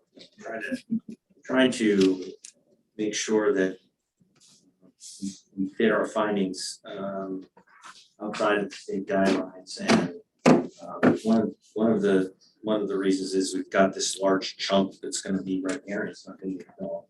And Jenny seems to think that will eventually suffice. And the other is the traffic mitigation. Otherwise, we have to use the state housing mandates we would have Demonstrate our need. we have to demonstrate our need. Not that part, We're this not part going, doesn't. we're not going there, seven. we're not going to R5. No, we're not going down there. Right. Oh, I think Down that he's road. referring to I can understand why there's confusion around this. It seems esoteric when I try to explain it, but it's a specifically addressing one of the criterion about demonstrating need. It's in our code, we have to demonstrate need because it's greater than 10 acres. And he's saying we should just take out the undevelopable portion and that can be our demonstration of need. It's under 10 acres. But haven't we already demonstrated need? Yeah, that's what I thought. We don't have to. That's the point. We can annex this without Steve's trying to get it demonstrating down need. to That's the thing that I'm 9.9. trying to avoid. Jennifer, what do you mean when you say that? Like, that we've already demonstrated need? I thought that we had already met other points of the criteria with housing needs and different things and so I thought we already demonstrated. I see. You're using other sections to kind of prove that point. Yeah. I think it's a very, we're getting down a very weird findings road that's not really necessary. Sorry. Yeah, I think we're going a little Complicated. Well, I think it's complicating. Yeah, I agree. But we don't have to do it. Yeah. Don't we need just a, where do you want the finding at it though? It's in criteria E. We don't have to Page have 12. states. Yeah. That's the kind of in order to annex this property. No, And we don't have to include it either. We don't have to include it. We can say, we think that satisfies transportation needs. I see why we don't have to conclude it, but I don't know where the dangerous precedent comes in. Well, I'm just, what if the next time somebody comes along with a 11-acre, 12-acre parcel we don't want to annex? And then, I don't know if this is precedential or not, I don't know. Yeah, I would say most of the time people come for an annexation, denial isn't really an option. So I think it's a rare scenario that you're coming up with. Sorry, we're that's not what I get dividing for it being as a new guy. Are we? This is all one. No, it's one motion. So if you want to make it, Audrey. Well, It's just. the recommendation. Vote on an annexation, having it zoned R7. Do you want the finding, Steve? That's up to you.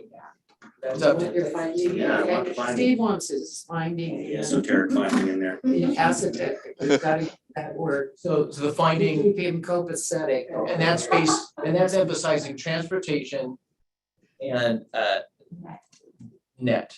Net acreage. Correct. Yes, And I'm okay with that. thank you. So do we have a second Thanks, from Dawn. you, Dan? What? Was that a second? No, I was just okay with taking that finding out. Dan, if you're not first, what are you? I could be a second. Thank you. All right. Made and seconded. All right, all in favor of, Aye. okay, opposed? Not hearing any. All right. This will be the city council for anybody watching. This is a recommendation to the city council. The city council will get this at a future hearing. And they'll consider testimony then and this recommendation by the planning commission.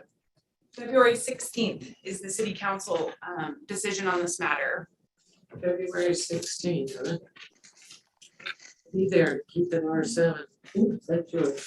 Put it in my- put it in my camera. All right, and we have the right-of-way dedication for property between 2600 Pittsburgh Road and Bar Avenue. I think we might have. Okay, so same property.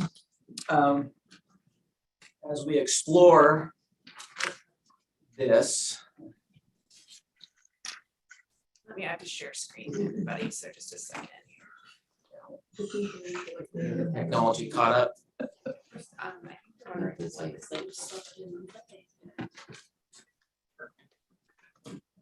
So this is a discussion with the planning commission and the recommendation, and it's not an everyday thing that we've talked about, and so I just kind of want to see how the planning commission thinks before we bring it to the council or consider it further at the staff level. So you're on my screen here. You gotta stop. Yeah. it's anti-intuitive. Mhm. Okay, Tell me about it. so here's the property. As we've discussed in the last hearing, we kind of have three pockets. the southerly pocket is down here.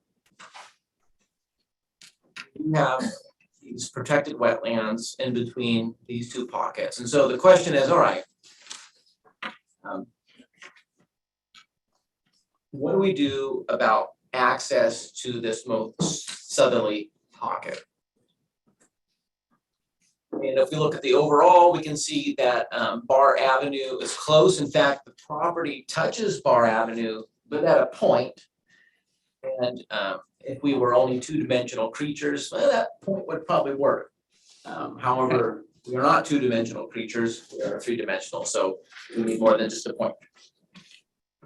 And there's a couple ways to bring Bar Avenue to the property. They can explore a lot line adjustment where this property here, which is owned by the Meadowbrook Homeowners Association. It's an open space tract, although it also has utility and access easement here for grouping of houses. So either a lot line adjustment to bring the property to Bar Avenue, or what we're talking about tonight is the potential of dedicating the right of way in advance of the subdivision. So usually when we have a subdivision, we're taking a piece of property and we're carving it up into lots. The right of way dedication happens with that process. But in this case, we have this other piece that's outside of that. And so thinking about this, all right, well, we could consider dedicating the right of way in advance. And here are just some maps showing that. So first of all, let's look at that area more closely. So this is the open space tract. And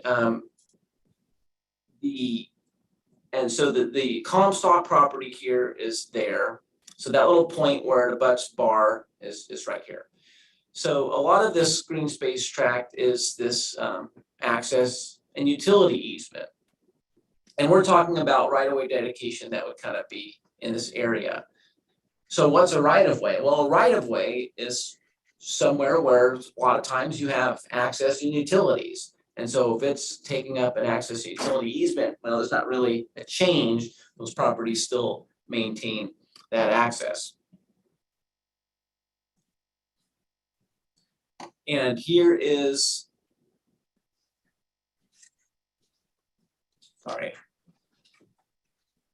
that property a little differently, showing the aerial photo.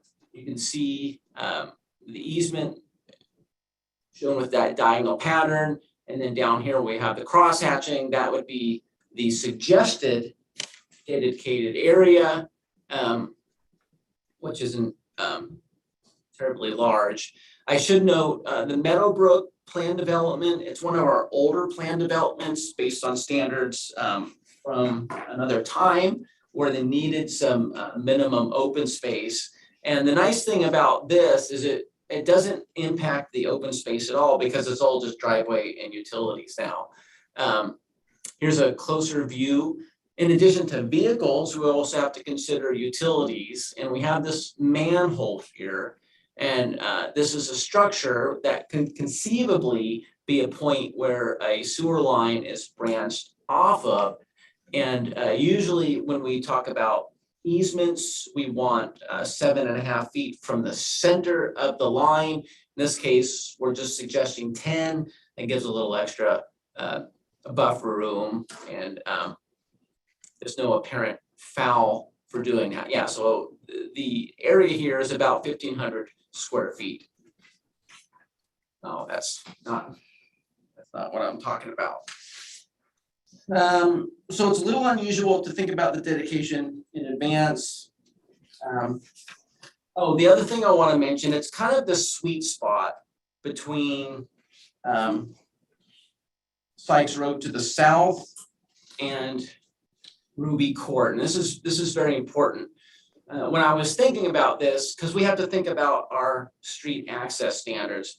And one of those is that between streets, we have 150 feet. And that's measured from the center. And it just so happens between Ruby Court here and Sykes, there's about 330 feet. And so this happens to be more or less equidistant between those, and so it meets our spacing standard as well. So it meets the sweet spot for this, spacing standard. It doesn't mess up the Meadowbrook open space. It's already providing access and utility area now, and it's in a logical location for access for the portion of that southern pocket of the Comstock property. And because it was kind of unusual, we wanted to have a conversation with the Planning Commission on how you felt about dedicating the right-of-way in advance. And this distance, north-south, would be wider than a typical right-of-way.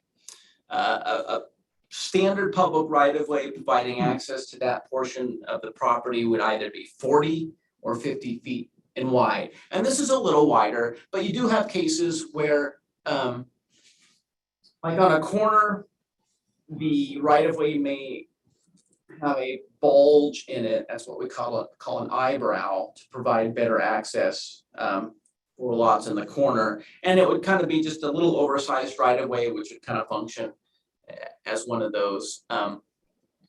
There are some things in there that would have to be relocated, like the mailboxes. Streetlights are, those are in the public right of way anyways. And then there's some utility boxes over here.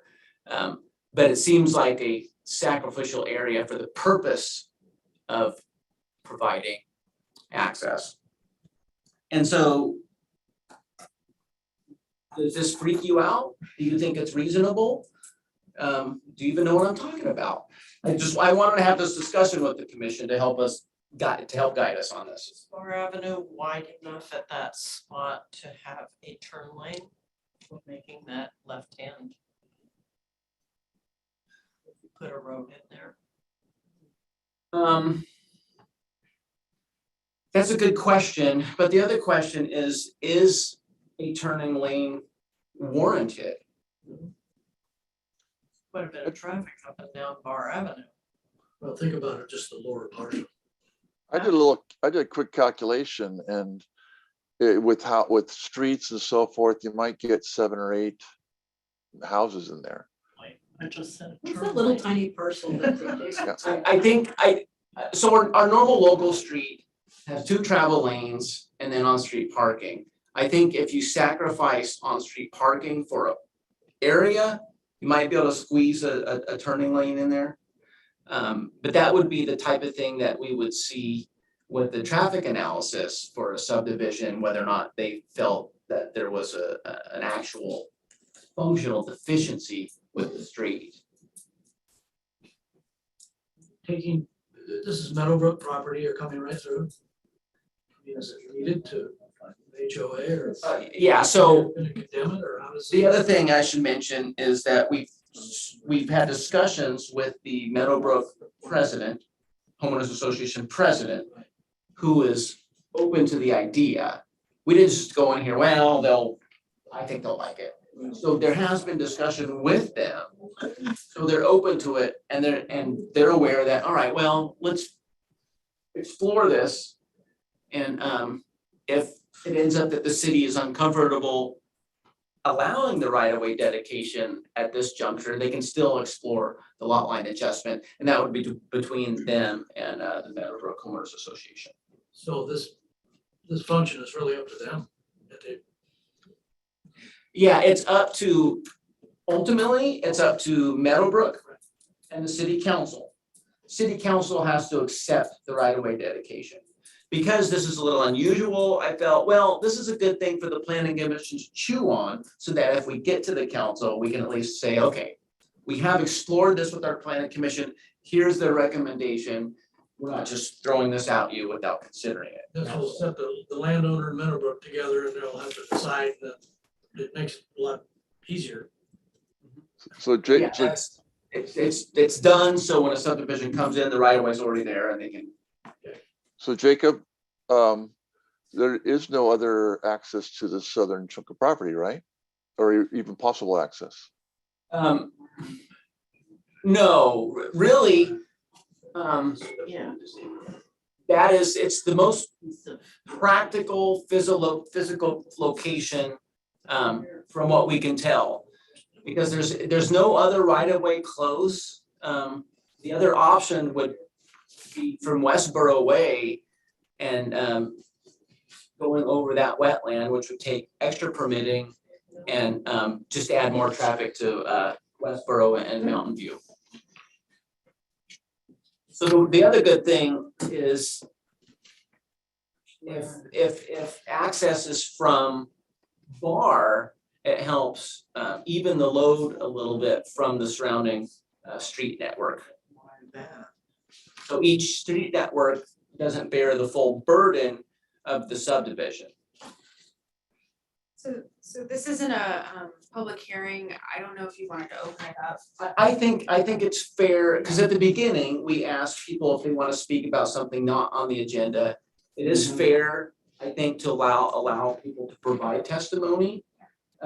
It's not a public hearing, and so it can be a little bit more informal, but I think the planning commission, I would assume you'd want to hear what people have to say.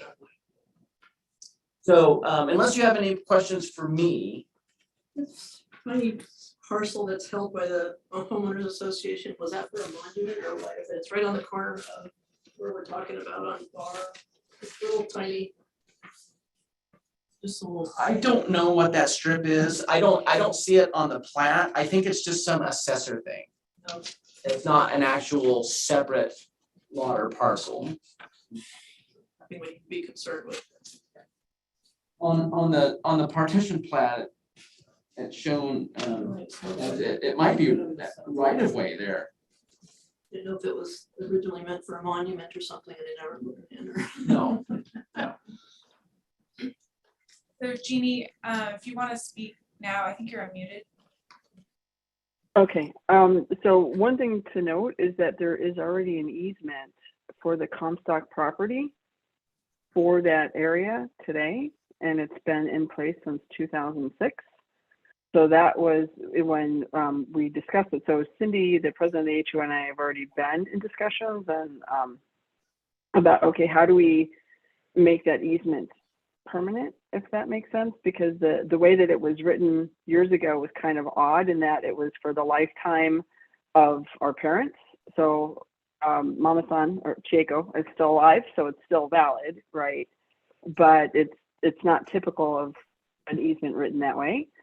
So that's when we had asked the city council what they thought, because we're in agreement that based on US constitutional laws, denying us access to the property would be a big deal, regardless of whether we build on it or not, right? Not having access to our land to be able to maintain it also is a fire hazard for the houses along the backside. That's why there is an easement there for the benefit of not just our family, but also Meadowbrook, so that if there is a fire or if there is an emergency, that there's a way that you could get to those the backside of the houses, especially because there used to be alfalfa and hay grown on the property, so the grass can get really tall there.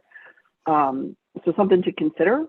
So I think Cindy's still on. So what we had asked is we asked Jacob, because you guys are the experts, not us. I'm not a developer from any stretch of the imagination, of what would be the recommendation from the city of St. Helens of a way that we could make that permanent. And then that's why we were asking for the R7-2, to Dan's point, because the maximum amount of lots would be 7 or 8. And really what we're looking at is probably going to be around that number. So at least it gives, so it's not a huge traffic or a huge amount of homes or traffic coming in and out, but it actually opens that area up for not just for the residents that are going to live there, but for health and safety reasons for the backside of the homes that are adjacent to the property on the lower third portion. Does that make sense? Yeah, Cindy, you should be unmuted if you'd like to provide more testimony here. I was just going to say that from the beginning, we have realized that property is landlocked, and that granted, there are a few houses back in there, but they would still have access. I don't know that there would be that much more traffic. And Meadowbrook has offered in the past to provide for, those little green people with the flags. We've had a few stolen, but we've provided those. We've offered to put in speed bumps, things like that, that will slow down the traffic in that area. But I think for an access road to go through there would be more of a benefit than a detriment to anybody that was in there. And we could, working together, make arrangements for there to be a fire lane and to be a turnaround and all those things that prior to tonight, I might not have previously thought about. So I'm more than willing to work with whoever I need to work with to make it happen. And just so the commission, as a reminder, Cindy is the HOA president for Meadowbrook. Right. You have figured that out, but if you haven't. Jeannie, in the developer you're talking to, are they talking about some type of trail access in that easement also from that position? Because that would be a good location. Well, and that's what we're open to any and all feedback. So I have them silent on the phone. That's court form. So I told them not to speak tonight, but to listen, because the key was that for us is that it's taking into account, city, community, the people of the area. So what are some of the challenges or things that we're going to have to think about, right? And so I wanted him in listen mode, not speak mode, if that makes sense. But I do think, like, from a trail perspective, that was the idea state, right? That it would be a logical connection point so that people can have access to the backside. Because the vision is more of like, how do we take Meadowbrook, because Meadowbrook, that was one of the things that my father-in-law was very adamant about. I remember when they did the easement in 2006 for lots of different reasons. I used to fly back and forth every week for 20 years, actually. So, talking about some of these pieces, so he's very thankful to that community. So that was part of the idea of having that jogging trail after talking to Cindy of what they needed. So we would want some type of connectivity so that they can access it, right? And then everyone's worried about the wetlands. That's part of the reason why we did the wetland delineation study, to see what we could and could not do there. Like, I actually asked for a part 2, but found out from the wetland expert that the local, like the state and government agency laws won't let you put like a park there, but you could put the jogging trail, right? So we've had to tailor back some of the vision that we'd like to see there. But it would open it up for access for other people that want to enjoy the wetlands too. That was part of the idea when Cindy and I were talking about this. That's why we're trying to do it before we get into platting and dividing and everything else, so that we know exactly what we're working with, and then we can work with the developer to come up with something that is going to be a nice community, but it's going to benefit the whole community, not just the one division. Yeah, I wasn't trying to get at what the development is going to be, just that it would be your desire to maintain that access for the public, for pedestrians, not just vehicular. That's all I was asking. Yeah. Yeah, I'm sorry. I'm sorry if I over. No, it's really interesting. But I apologize. If you're talking cloud technology, I could talk a mean streak, but I get nervous because this is my very first planning commission meeting. So I apologize if, and I don't want to screw it up, because I will hear about it from my mom for the rest of our lives, right? From that perspective. No, you're fine. You're fine. Okay, so. We're testimony on this matter. So we've heard from some people. The question is if there's anybody else who would like to talk to the planning commission about this. Now's your chance. And it could be in favor, neutral, opposed. It's not a formal public hearing, so just whoever wants to speak next. Ready for the floor?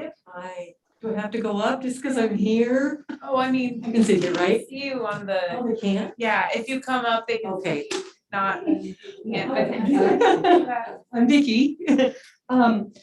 So I've been looking at that because I thought, where do they expect to be able to access this little lower spot? And I thought, when I looked at it, I thought, well, that would be a place if they can get it. Only one concern, I think that this is the best spot, but there is, like everybody has said, there's a lot of bar traffic, and if it's about 150 feet, you said, to that manhole? And that might be where the road would go pop through about halfway to, From sites, yeah. yeah, yeah. There's sometimes like 3-4 cars backed up waiting to get onto sites there. So if it was further back than that, that would be good, but they may not be able to get out. Is the only concern. I probably shouldn't say this because I want it to go in there and not through Westboro Way. But it seems like there'd be room if it's that far up, is what I was thinking. So to me, that seems like the best option. That's a good question. That's a good question, Jacob. Is that enough queuing distance? I'm sorry, what was the question, Dan?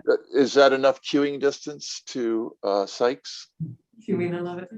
Well, it meets our standard. If we consider that a parallel space is 22 feet in depth or length, excuse me, and 4 cars would be 88 feet. Should be okay then. And that's 4, and we're still, you know, we're a little over half to the 150. So just based on that, just the basic math, it seems like, at least based on the testimony about what kind of backup, not a study that we have. I drive that a lot, so I you know, we've got, most people are going left, I'm going right. So it's expert anecdotal There you go. testimony. Yeah. Thank you. Anyone else? They have a turn lane there? Right away? Is there enough to have a turn lane there? Yeah. Well, that was a question before. Normal local street is 2 travel lanes and on-street parking. And on-street parking on a local street, if I remember right, is forecast at 7 feet wide. So you take that out, that gives you 14 feet of surplus. And that's enough for a suicide So lane. that street is already built out to its. The road section is built out, yeah. Okay. It's servicing 7 or 8 houses. That is the assumption of that pocket, that it's gonna be a smaller number, yes. Right, so the, you know, Sykes to Far Avenue, everybody knows is a shortcut. Yeah. So it's a very busy street. It is a busy street. I'm guilty of it. I've been out. Maybe that slow people down a little bit if they have another stop sign to pay attention to. You know, it makes sense to me. I'm in favor of it. So if there's anybody else who would like to talk out there in Zoom land.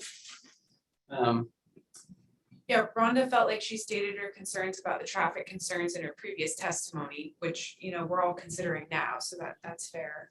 I'm not seeing anybody else aside from that comment. And it makes sense for Rhonda, she's right there, so anybody would expect her to have those concerns, because anybody who had a home there would have them, so that's understandable. All right, what do we do with this? Well, so you can say, why did you give this to us? We don't want to make a decision. I'm hoping that you'd be nicer and you give us some guidance. You know, this isn't something you're mandated to do. But like I said, you know, as we explore this and if we do give it to the council, ideally we'd have some feedback and recommendation from the commission. How can you get a state property that hasn't been negotiated yet? Yeah, I would think it'd have to be a public hearing. Where they Is could that any right of way? Well, you've still got Meadowbrook, you've got to deal with them to be able to make this happen, right? Yes, Yeah. and so that is correct. So we have positive testimony from the president. Now, the president does not represent the entire association. So we would need a legal description. The association would have to sign off.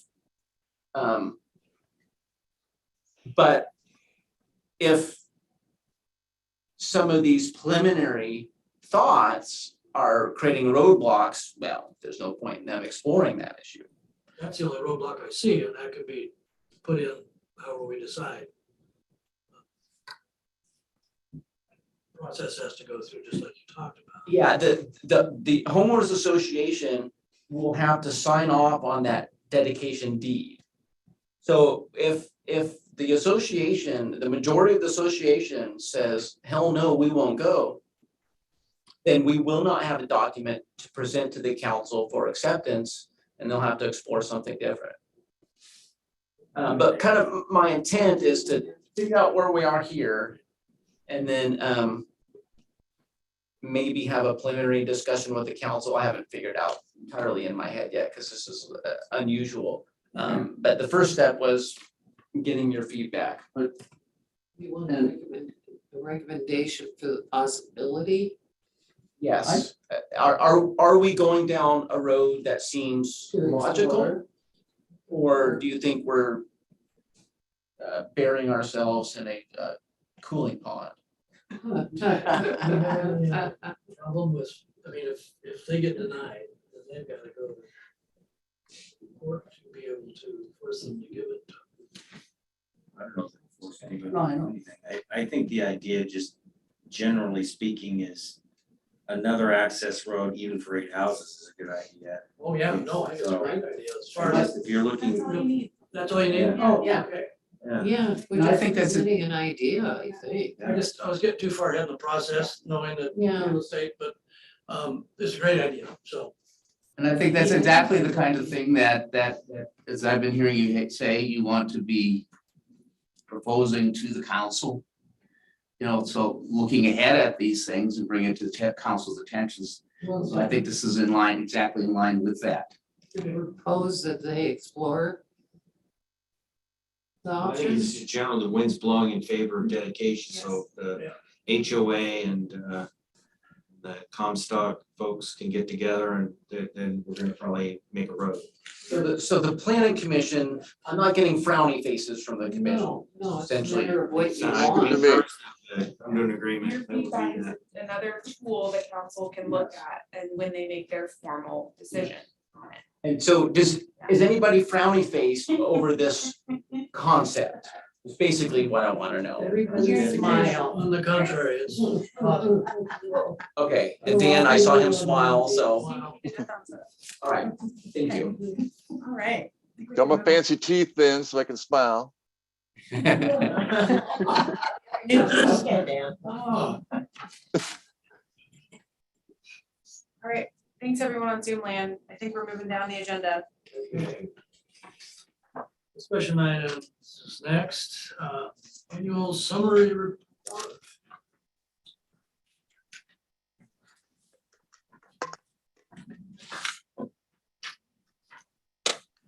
Hope you guys have had a very busy year. So my only comment is I have lamented on how much work has not been so fun for a few year period. And it's reflected here. You look at the numbers, 17, 18, 19, 20. Yeah. And I look at that and yeah, I remember that. That wasn't very fun. Having fun yet? And we're finally back to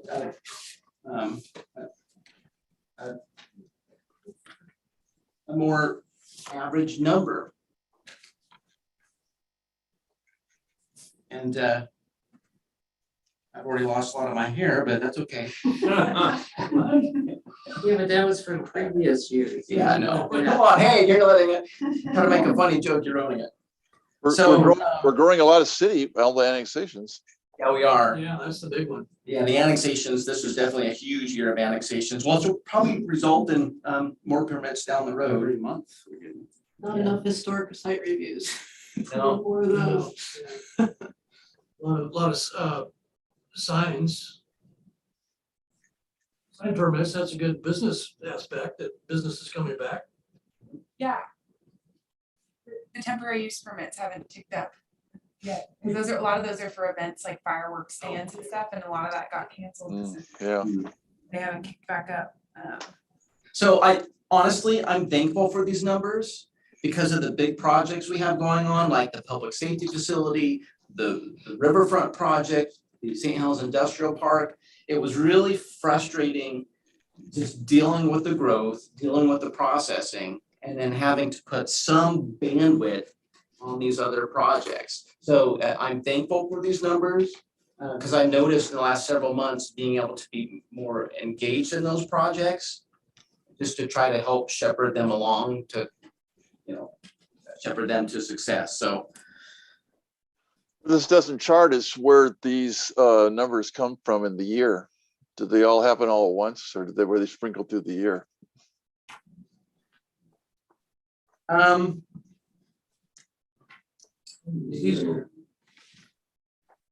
Yeah, and it's hard, because, I mean, for me, the beginning of the year was like my own, okay, when was I most uncomfortable? Which, that's not a very technical thing, but at the beginning of this year, there was two things going on at the same time that were very time consuming. There was the appeal for Belton Road, and that was just something that kept going and going and going. And then there was code amendments. That was pretty huge thing to tackle. So I know there was other things going on, and somehow we got through those.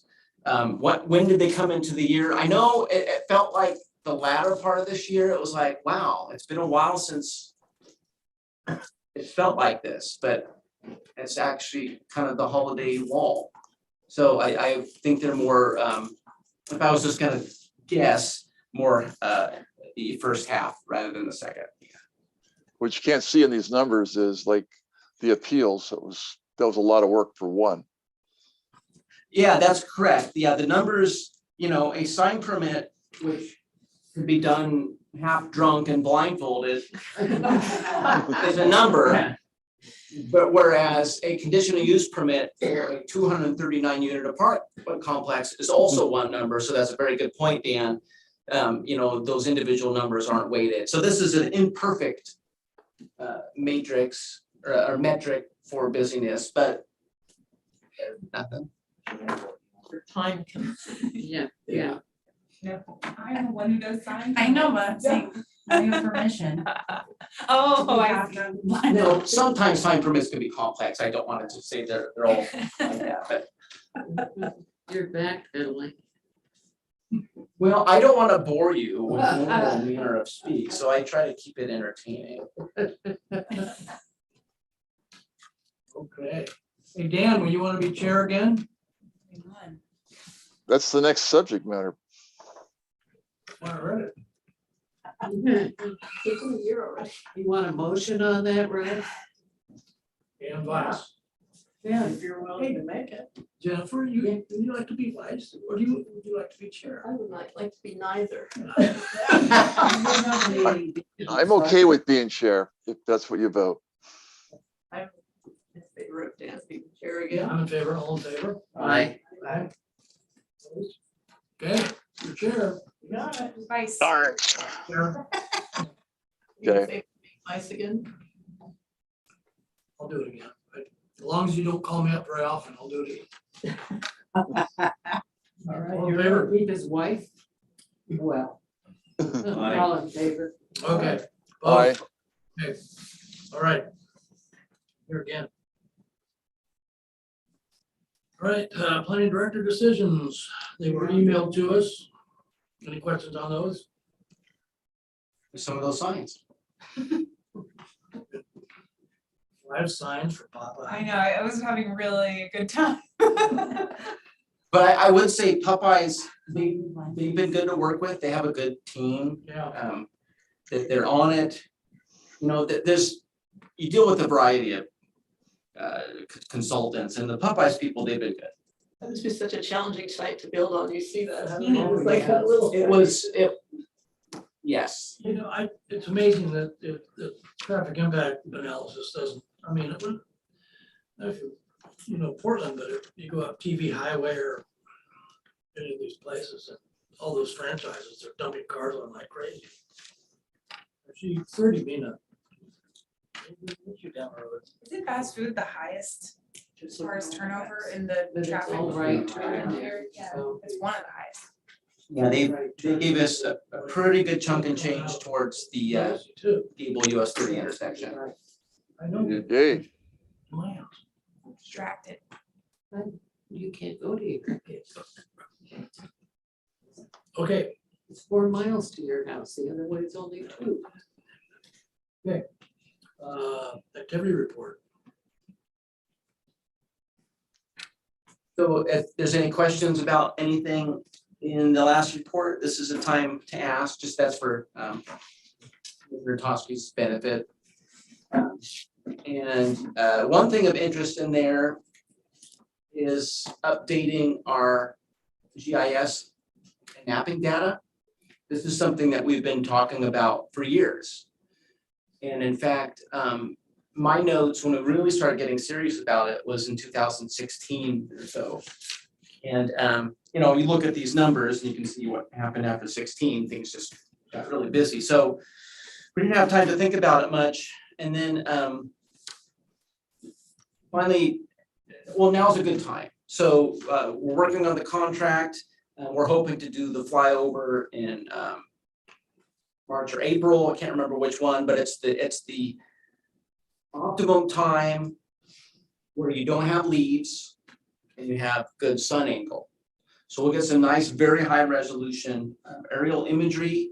The ones we've been using internally have been from 2009. And you know, those kept us going for a while.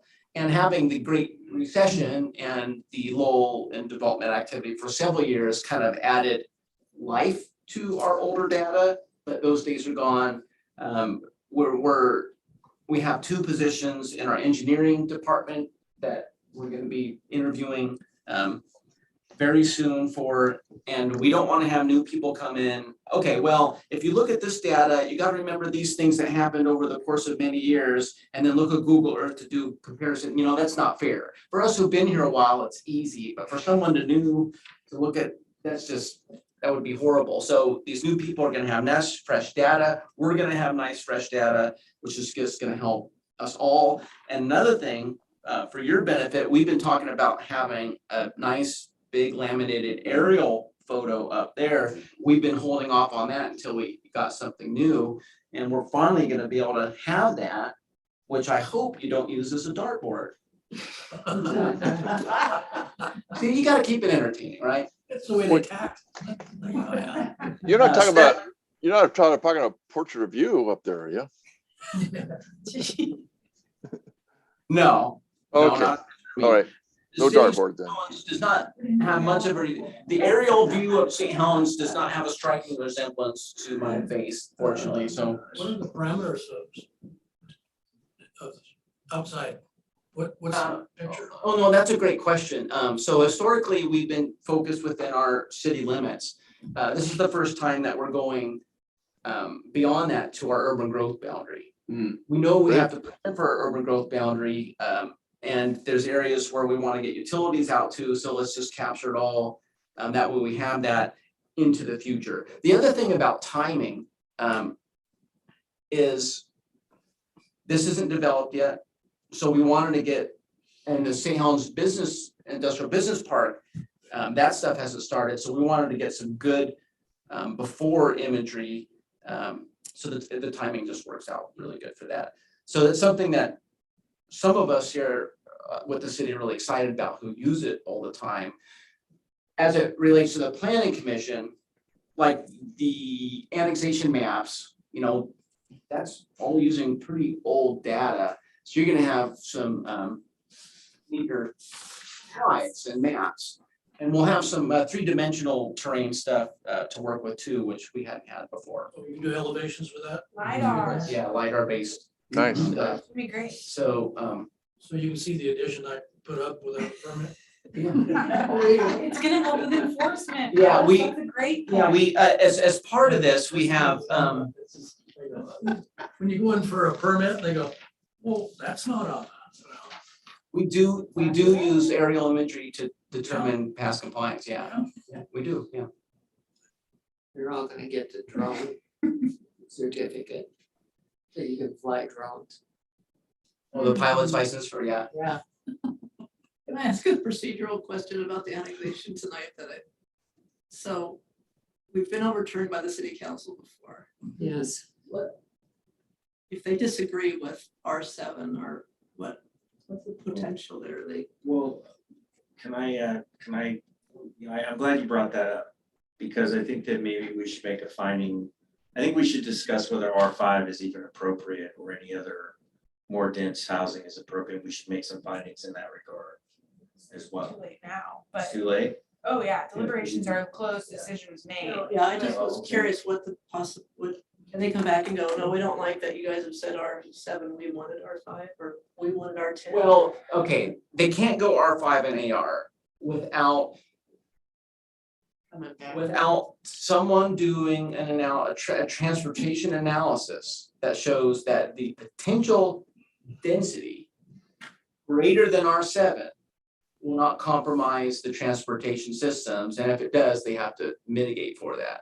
And the reason for that is when you do transportation planning, you look at your zoning and you make future density, future growth assumptions based on that zoning. So when you start increasing the dial of density, that's why there's that transportation planning rule that has to re-look at that, even though sometimes it's kind of stupid, but that's what we have to deal with. So without that expert data in the file, which we don't have, R5 and AR is off the table.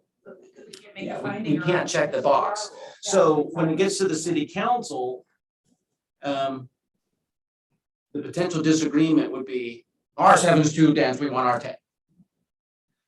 I'm not gonna, so if they were gonna, but they do have the option to disagree.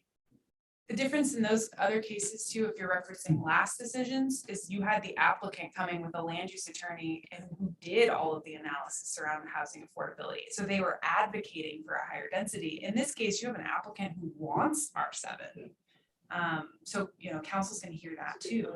Yeah, that's a big distinction. And I think what was really significant was just her testimony about the legacy they want to leave behind for the family, but not just to be in the past, but what they're hoping to contribute to the future of St. Helens. And I found that very compelling and thoughtful, and in terms of what they want to develop. So I wouldn't see any reason. Yeah, I just didn't know if, let's say, there's testimony to the fact that we need more affordable housing. It's not really affordable housing question even there. Yeah. It's not This affordable is- housing in terms of. And didn't you say in the analysis that, that when early in the hearing that we didn't have that? Yeah, no, previous annexation hearings or zoning amendment decisions, we didn't have an HNA. Right. We didn't have that document that we're using as our guide. So we were going in the dark a little bit. Right, but with now that we have that document, it's not that this annex or this land and this annexation is vital to meeting the analysis, so that I couldn't see why we would want to, as you said, we can't go to R5 or R7, but. He's a counselor. Well, yeah, but you know what happened last time. I'm not saying, but I see no reason If you that don't, you're. which is the developer or the person wanting to do it. Yeah, Makes sense, right. but you never know.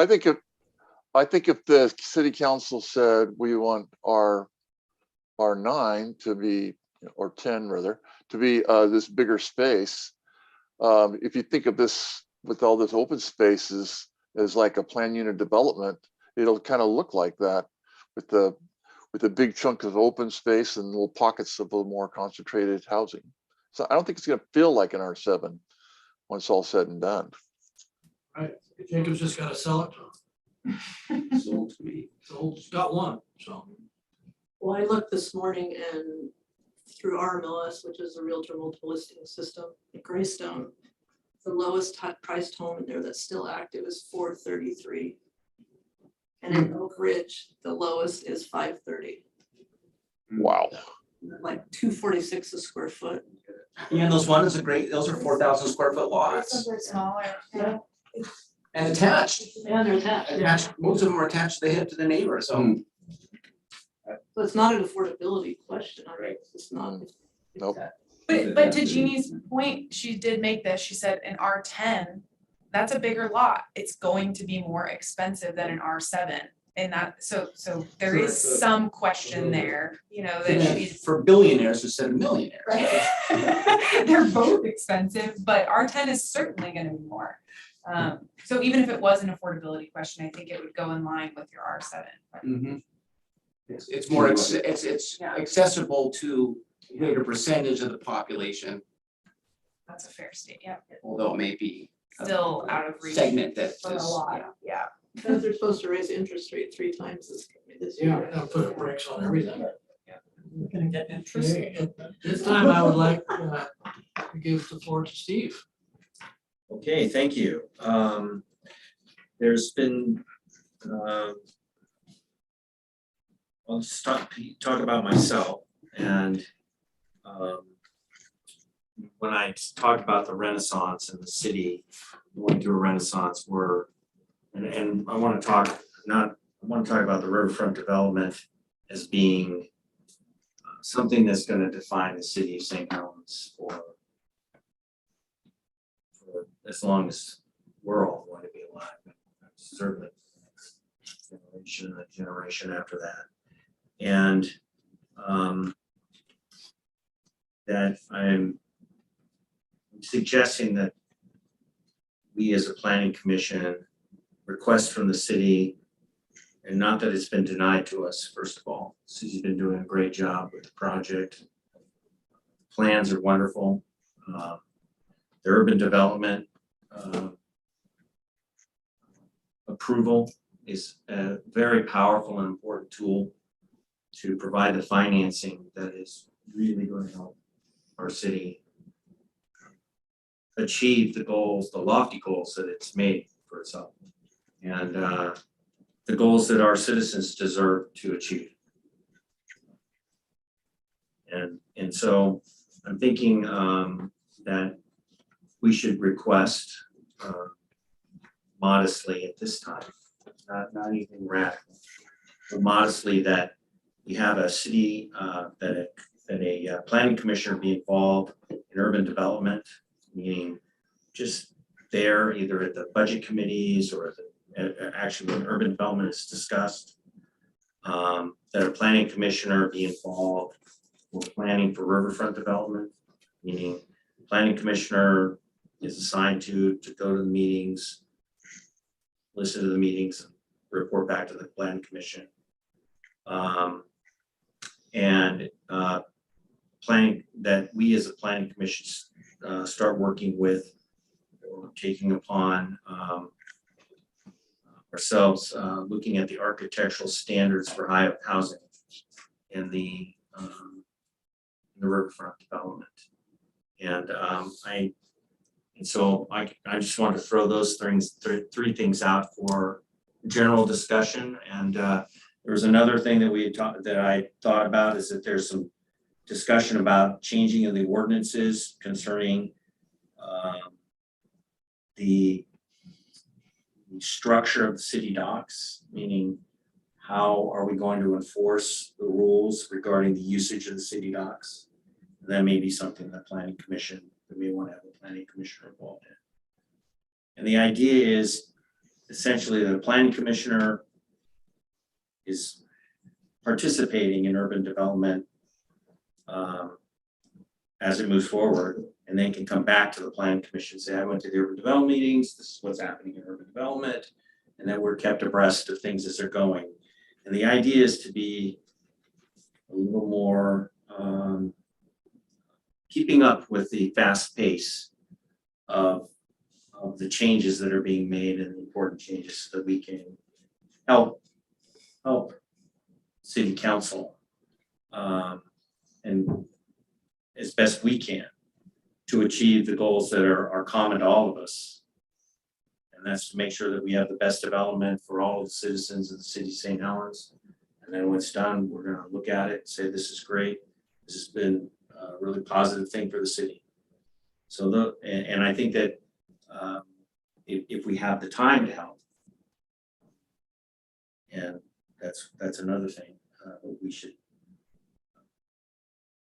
do so. We should make some resolutions that we put that out for discussion. I definitely think we should be more involved. I've been talking about it, but access it basically, but I think, you know, look at the paper, most of our cash, and hear more discussion when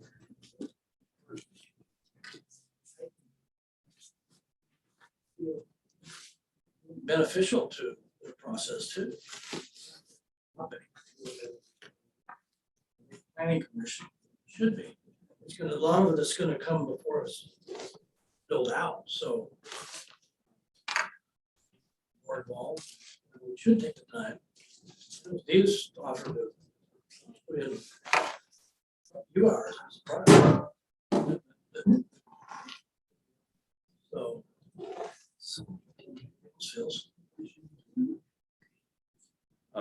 I don't know, does anybody else have any, I mean, there's a lot of things in our duties under planning commission, conducting studies, not to say that we're gonna do that, but consulting and advising with the public agencies on ways to carry out the comprehensive plan. That's one of our duties. One of our powers of the 18 enumerated. And you know, with the development urban development being formed, you know, it's $42 million in money. And there's Urban Renewal Agency. Urban Renewal Agency, thank you.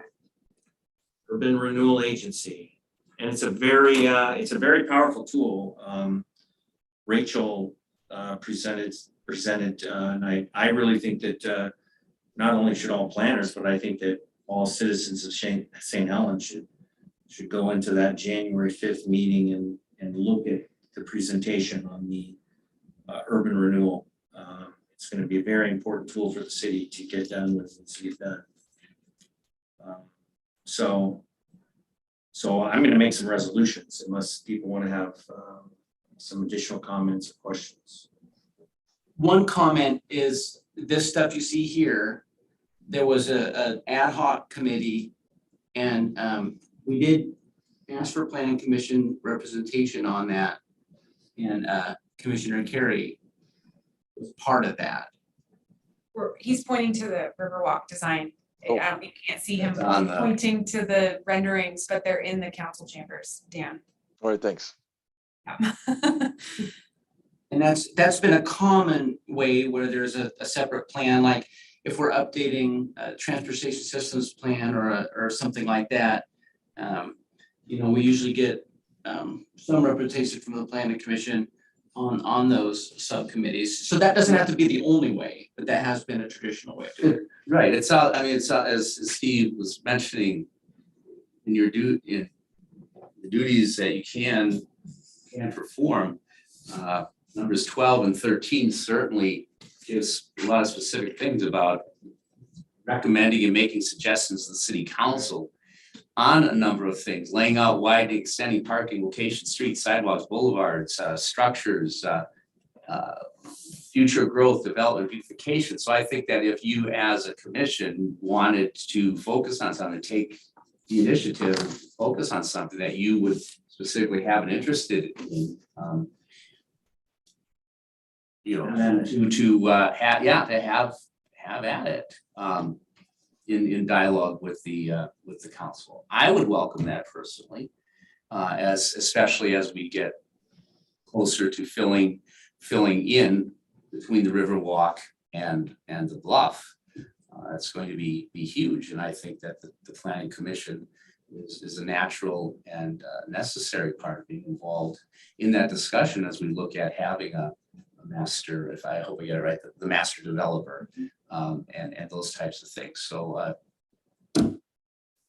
is there, you know, just to facilitate the discussion, are there next steps being taken, like right now, that if the planning commission wanted to be involved, that we could say, yes, can we be on the agenda for these meetings, can we be part of this committee?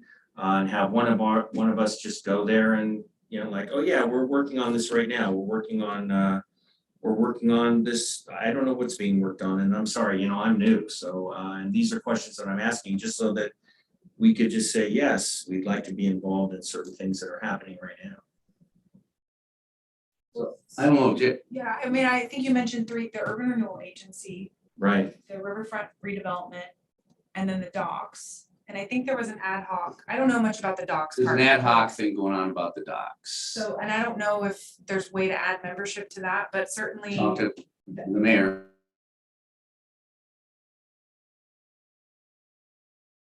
Counselor Berkeley would take to council as hit the liaison, because it's ultimately a council decision on membership of the things that, you know, council created. So council is the urban renewal agency. I think that's the proper medium for this, but you know, correct me if I'm wrong. I think that's the right approach. Urban Renewal Agency, is that the name of what? That's the body that meets to discuss funds related to the urban renewal Who's agency, it made up of now? city council. So, right, which is what it is, I mean, that's how it was established, but it doesn't have to stay that way. I mean, there can be some consideration to the change, but at this point in time, since I think we're early on in just getting it started, we're just bringing in this tax incremental funding. We're not at a phase where we're actually talking about specific projects. I mean, there is a list in that urban renewal plan, a list of possible projects in a general sense. But then as we get into the specifics, we need to have a lot more discussion and talking. And I don't know, does it make sense to have the Urban Renewal Agency Board expanded, or not just to include the city council? There's benefit to having more representation with. So I'm saying right now, this is what we walked into. I don't know that the Urban Renewal Agency has to continue in the form that it continues. What a great opportunity, right? That you have more people that want to be involved. Well, Instead so- of they're looking for volunteers and nobody steps up, then we have, I mean, I've said this before, I said it in the joint meeting that I'm surprised that we don't have any work sessions. I think Russ has said before that, I'm surprised that we're just reactionary to applications. That doesn't, planning commission seems like it's. So I think you can,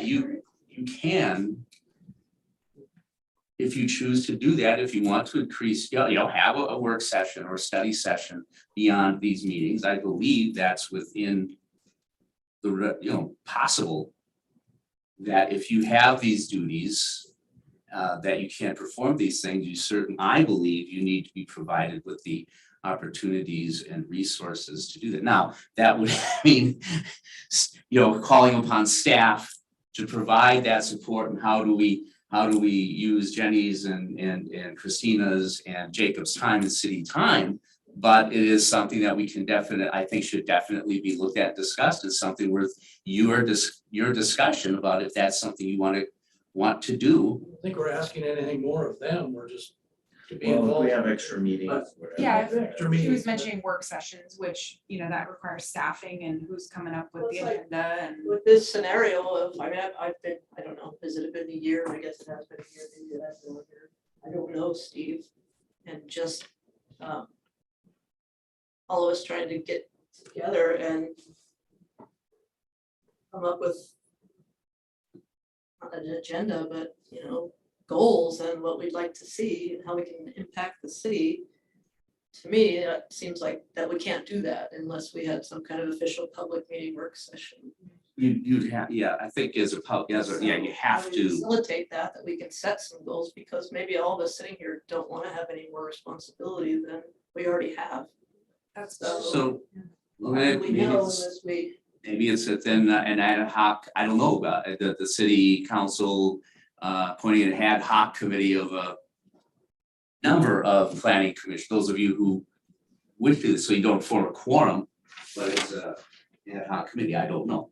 I mean, I mean, I think there's possibilities, it's to discuss it. There's ability that we could, we could say there's an extra meeting per month and then say one day time. Yeah. And show up as a working meeting and then show up and do the job. And if we have a quorum, we have a quorum. And if we don't, we don't. But we can set a meeting. You might want to make sure you'd have to check with Kathy, Kathy, Payne, make sure about those in terms of like notification. Well, yeah, there's a whole bunch of things in here. We would have to notify, it would have to be open for the public. And I think that just some of the frustration, I think that I hear around town when I talk to people is, number one, I think they really want the process to keep moving. And so do I. That I think this river development is something that we really need to try to achieve. And having the planning commission involved, I think, as the process goes forward, is going to help potentially public input and to alleviate public concerns that if we have meetings where things are being discussed, like, for example, architectural standards on the housing, what are the priorities for the urban renewal agency? How are we going to get this money moving so that we can start building? These are things the public can show up and hopefully express support for, but if not concerns for, we can hear their concerns and make the public feel more involved in the process as well. Here's something. So 2 years ago, we started this strategic plan process. It's a biannual strategic plan. And that's where we group all these tasks. Okay, well, this is our bucket list of stuff to do in near, mid, and long term. And some of those are things like architectural standards for residential areas, something the Planning Commission has discussed before. So we kind of put that in a matrix where we think it can be done. If it's something that can be done soon, it's in a near term, so on and so forth. That's something that staff works on, the council works on. Strategic planning on tasks, that's probably the first thing the Planning Commission can have input on is strategic planning. What is the city as a whole gonna do? Because that's where we talk about, okay, staffing and stuff like that. Do you create a recreation department when the police is understaffed, other departments are understaffed, and yet that's taken from the general fund? These are these broader questions that we have to ask ourselves when we consider how everybody's functioning as a city.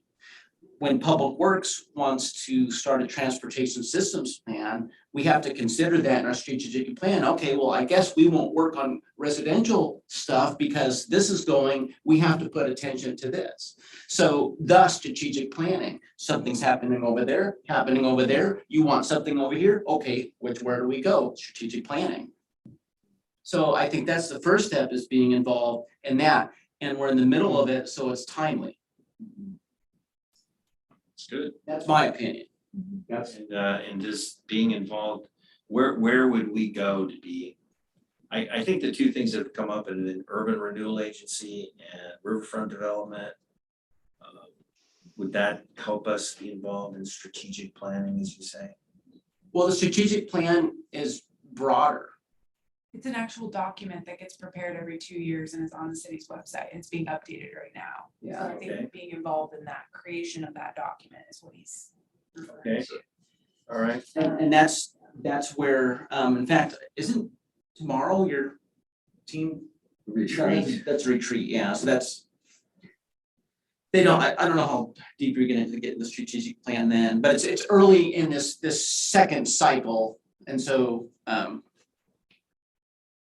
The retreat, It has to be another, involved, that's. like the meeting that you had with Michael Sykes, is that? similar but not. Or is your retreat to here? Similar but not full, so the previous one was at the, I don't know when the last one was, it's more general. The one with Michael Sykes was focusing on the this is more general, so it's it is open to the public, although it's not the time we're not taking public comment. But You're not like going to a lodge or somewhere. or no, retreat. oh no, it's happening. You're all getting together and having. No, oh no. We are not going to Skamania and, no, it's here, we will be fed. We'll be eating on the taxpayer dollar, but no, it's like here, yeah. Why it's called a retreat, I don't know, because we're not, heading off. The Urban Renewal Agency can have advisory members added. Well, It's just a point I wanted to make, and I think the council, you can also just attend them. And there's always visitor comments during that. For right now, I think that's a good mechanism, but urban renewal meetings happen once a year typically. So I don't think you're gonna see another urban renewal agency meeting until January 2023. I don't know how useful that would be. Just a thought about the other recommendations. Now, it's not a bad time to discuss, because eventually it will be more active, there'll be a lot of money. Yeah. We're just at the very early stages of the urban renewal district. And in several years, there's gonna be a lot of money and a lot more activity. but because we're gonna use the urban renewal money to help leverage other funding sources. And once we get phase one done on the walk and we put the street through, I believe that's gonna be drawing the attraction of investors to come. I think there's probably, we didn't have that many except Tokala, 4 years ago, because we weren't, as a city, weren't doing anything in terms of infrastructure and development. And now that it's going to actually be seen that we're putting things in, I think will be more attractive. And I think I did my part. On Sunday, we went to Astoria to Bowie Beer, my daughter, wife, and I. And as I was checking out, I left my card, asked them to pass it on to the owner. I said if they're ever looking to expand their, footprint, we're developing our waterfront. So I think that's the kind of thing is happening. So I do believe that is really, this is the time, even though things concretely aren't happening now, it's going to be happening soon. And if the planning commission wants to get in on it, I think it's the time to start.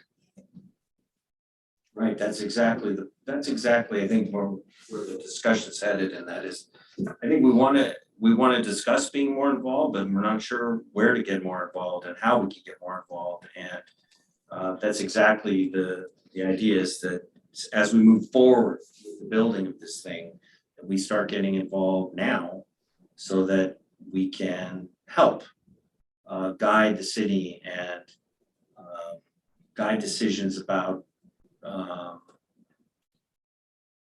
priorities and other items that may come up. That's the point. And so, but I'm not sure what to ask for. That's the problem. Maybe we start with a work session. I agree with you. Yeah, let's start with a work session. Get out the proper notices, and then we can make sure Patrick's available and everybody that needs to be available, and figure out what we want to do, where we go. Sure. Sounds good. I mean, because I was gonna say, okay, we want a resolution that, one of us is able to be on whatever sort of planning is involved for the riverfront development. That'd be a very vague thing. We would resolve that, we would vote on it. Then it would go to the council and say, the planning commission has resolved that they want to have somebody, be involved in the riverfront development. Maybe that's not specific enough.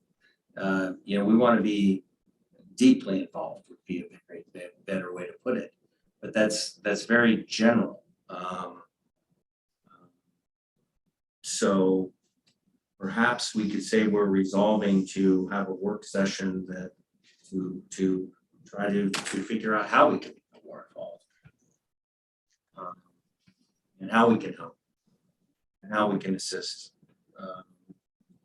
That may be I'm just throwing that out there.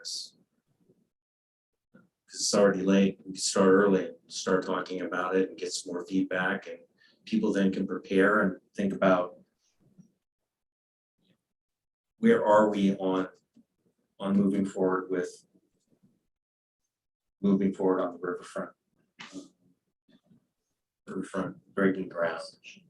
When do we project that we're gonna start actually building structures? What are the first structures that we're thinking about building, and why? Those kinds of questions. And I don't know if we know that until we see what kind of partnerships we have out there. We have our plans. We have our plans which have been vetted and adopted by the Planning Commission. But some of those are tough to answer. Well, those are gonna be the kinds of questions that people are gonna wanna ask anyway, and I think that we can be more involved in that, and I think we should be more involved in it, because we all have the common goal, that's for sure.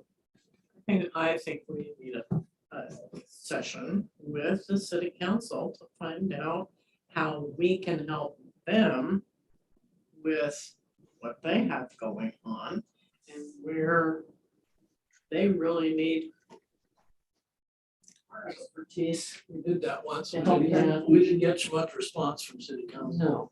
Yeah. We've already. So That may be that's something. It just mended wounds. It mended wounds. Did it mend wounds? No, I thought so. Maybe I'm wrong. that's where if you wanted to be more productive, I think if maybe you had your planning agenda or whatever, or to talk about specifically, and you want to say, you want to talk to the council, that it is maybe not as broad as it was or in general, but on some specific direction that you want to go and how it works with council. I think I support that. So what we need to do is figure out a date for a work session. Yeah, let's do Get that. Kathy Payne to approve And it. then one other thing is, this work session coming up, I'd like for us to invite the Main Street Alliance to come and talk to us, if they will. That would Work work, session. yeah. Because there was a presentation that Councilor Topola mentioned that Main Street had done, and that he had mentioned it, I think in December at the council meeting, and thought it was very helpful to hear the concerns about the businesses in St. Helens, and what I think that hearing from the Main Street Alliance, their viewpoint on where the city is and how the city can move forward to help the businesses is something that would be good for us to hear. And I think it would also help us in our mission to aid the city in doing the things that we're here to do. So I would ask that not only do we come up with a meeting, we say we want a working session meeting, and it doesn't have to start at 7, it could start earlier, a little bit earlier in my mind. No, Councilor Berkeley, I don't know, but I don't know, it could start a little earlier. But then I'd ask that the Main Street Alliance come. We invite them, they don't have to come, but it's not like a subpoena, we're just requesting, please. So I will do this. I will propose that the Planning Commission have a working session meeting to discuss further with the Planning Department about how the Planning Commission can become more involved in aiding the city council and aiding the city and the citizens of the city in various areas. In particular, our first focus will be on the riverfront development. And we should make a resolution that meeting should occur when? Oh, no. Tuesdays are good, is that being we're all here on Tuesday? And where do we want to meet? Meet here. Running dog. Running dogs. Meet here. Sunshine pizza. That's where city council meets, is Running Dog. Oh, really? Okay, well, we can go meet them there then. Okay, meet in the dog. So mean, are people, I mean, what do you think about it? I mean, Yeah, I'm in agreement. so I guess we should have a date. We should. I'll resolve to come back at a certain date or a working session, then see if we get, see where that goes. Yeah, I think it would be good. As long as we plan enough ahead, I can make it work. Okay, Yeah. so what are the dates? You want earlier, Jennifer? It might be nice to do a little earlier, so we. Yeah. Yeah. How early is too early? Well, he's teaching, you teach school still, right? So what time? I'm done at 4. He's done at 4, so. Another meeting, Patrick. 4:05. Thank you. It takes just about 5 minutes to get from my classroom to the council chambers. As early as he could be available, I can make it work. Yeah. I mean, do you wanna make it as early as next week? I mean, we're rolling, why not? That's better for me, frankly, earlier in the month is better. We've got stuff coming up. The 18th isn't great for me, but what about the 19th? So Yeah, the 19th, staffing for minutes, like our minutes required, those are all my questions, is an agenda. yeah, on the 19th. Yeah, so we got So- union members. So, Well, it depends on. There's so- I'm associated with that. Yeah. There's council chamber. so, There's so, a lot of So- unanswered questions. so in order, Let's Yeah. figure this out. in order to do it, that is gonna have to require, as we were saying, if you're meeting as of the planning commission. And then there are the staffing or whatever required, those are some things that'll have to be coordinated, worked out with Kathy, John, all that, because we do have union I think representation. Yeah, I think what we want is to find the path of least resistance, right? Like, we don't wanna staff this and have formal minutes and have a quorum, and like, that's what we're trying to avoid. So, And recording it and having publics online, and all public meetings are supposed to be hybrid, they're supposed to have Zoom now, so if it's an actual, there's a lot wrapped up in that. I don't wanna run into a problem. I mean, I'd be happy if we could all have coffee together and just. Sure, right, but the quorum issue. Yeah, so there's quorum issues, so how do we do that right? Is all my. So- Yeah. I mean, I think we know what you guys are aiming to do. I think you should let us research and figure out the best way to do it and come back to you with that. Yeah, to meet outside of a formal. Knowing that the sooner the better. Well, I'm not sure if we can, I read my little handbooks on, you guys gave a whole bunch The of. public meetings law. Yeah, and one of them, the public meetings law, Sure. I think we have a quorum, like, so if 4 of us get together, which is technically a quorum, then I think there is a problem if we don't have a public, if we have it potentially, I don't know, but you provide guidance, but there was a thing I read on that was if we get 4 together, that's a problem. and I think that's right, and that's what we're saying, that if you organize that and there's a quorum, then the public meeting laws kick in. The question is, to what extent do we have to provide, I mean, do we have to have Christina or someone taking minutes? Is there a less formal, or a way that we can meet the requirements of the public meeting law without putting undue burden on our staff? That's kind of what I'm hearing too. Okay, so how can we, so you're suggesting that you might investigate how we can do that, so the commission can meet, and it can meet, but without putting. Meeting public meeting laws, without putting undue burden on staff. Okay, I have another suggestion, so I didn't get second on my first one. About this, we resolve that we will ask staff, that the planning commission resolves that we'd like to engage in working meetings, we'd like to have another meeting a month to do that. And we'd like staff to provide us feedback at the next planning commission meeting, how we can accomplish that, when and how. A second meeting every month?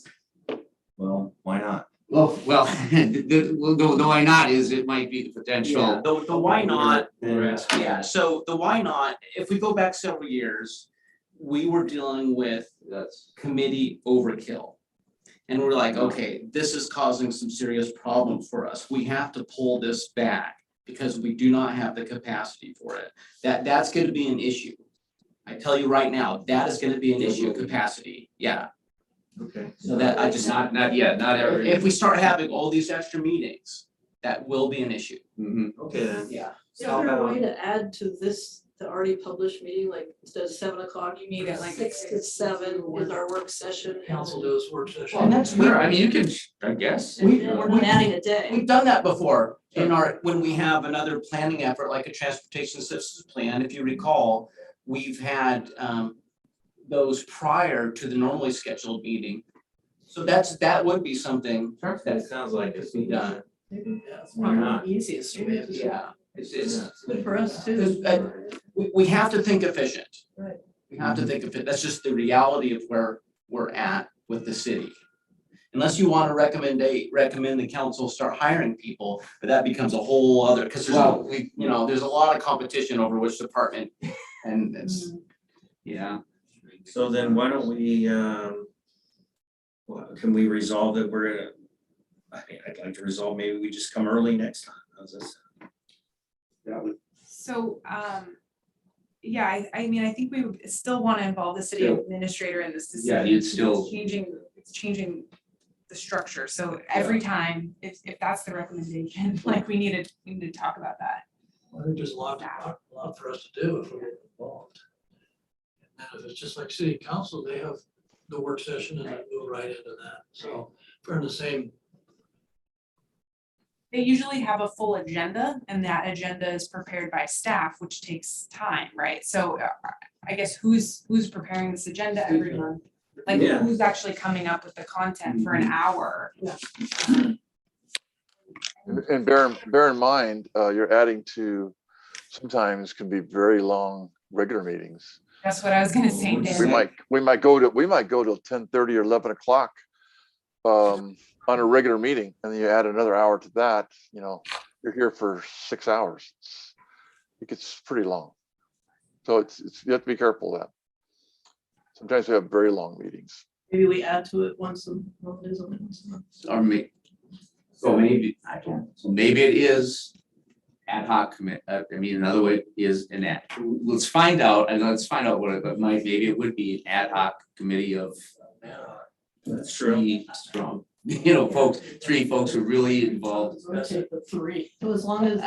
Yes, I mean, I think that kind of thing can happen. More people we can talk to. I think that kind of thing can happen because we sometimes do that with the city council on some of these advisory things like for the Riverwalk. There can't be 3 of us at that, but we do, 1 or 2 of us take turns in there. So that is maybe another possibility, a way to do it that would not require the same degree of public conformance to public meeting law and requirement for staff support. That sounds like a good idea. It sounds like a more of a practical solution, because it sounds like we're trying to do something more formal. There's always somebody else, anyway, so.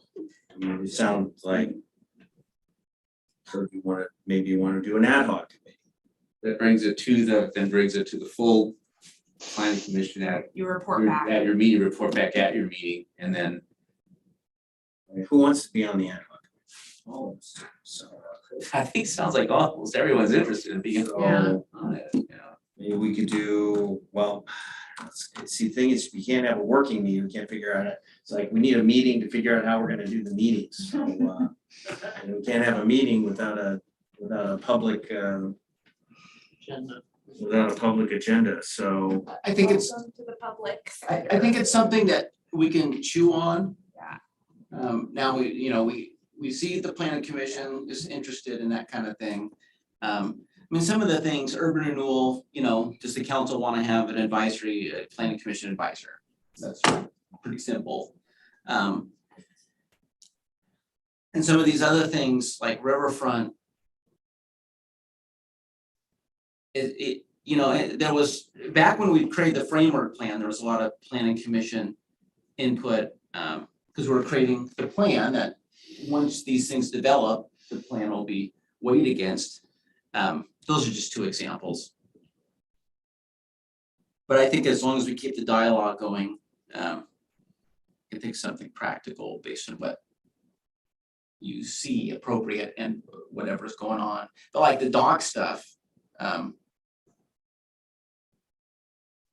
yeah, that would be, I guess, just up to the mayor inviting a planning commission to be on that group. Or a planning commissioner who's interested in participating in that, contacting him and saying, hey, I'd love to be involved in the discussion. Right. But that's beyond any of us here. Right. Such an enforcement function.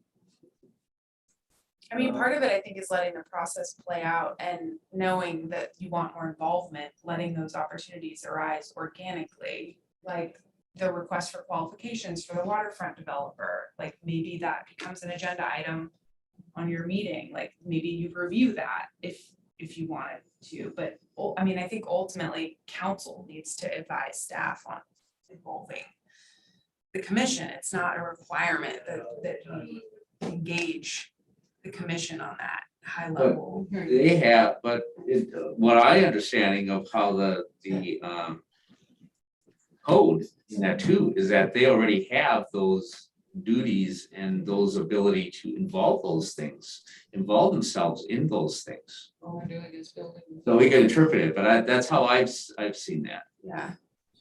And that goes into strategic planning, you know, is part of the strategic plan, greater planning commission involvement.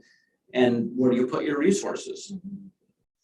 I mean, there's a lot of questions. Yeah. In that. I think some of the things that, I mean, I'm only speaking on a personal level here, so I think the idea is, this is me. I think that it would be great to get this project moving, and not to say that it isn't. Oh, it is. Yeah, I know it isn't, and I know it is. And so if the project's gonna move forward, so then what are the priorities? So let's just say we're building roads in the next, let's say we start building roads tomorrow. Let's just say tomorrow was the day we're building roads.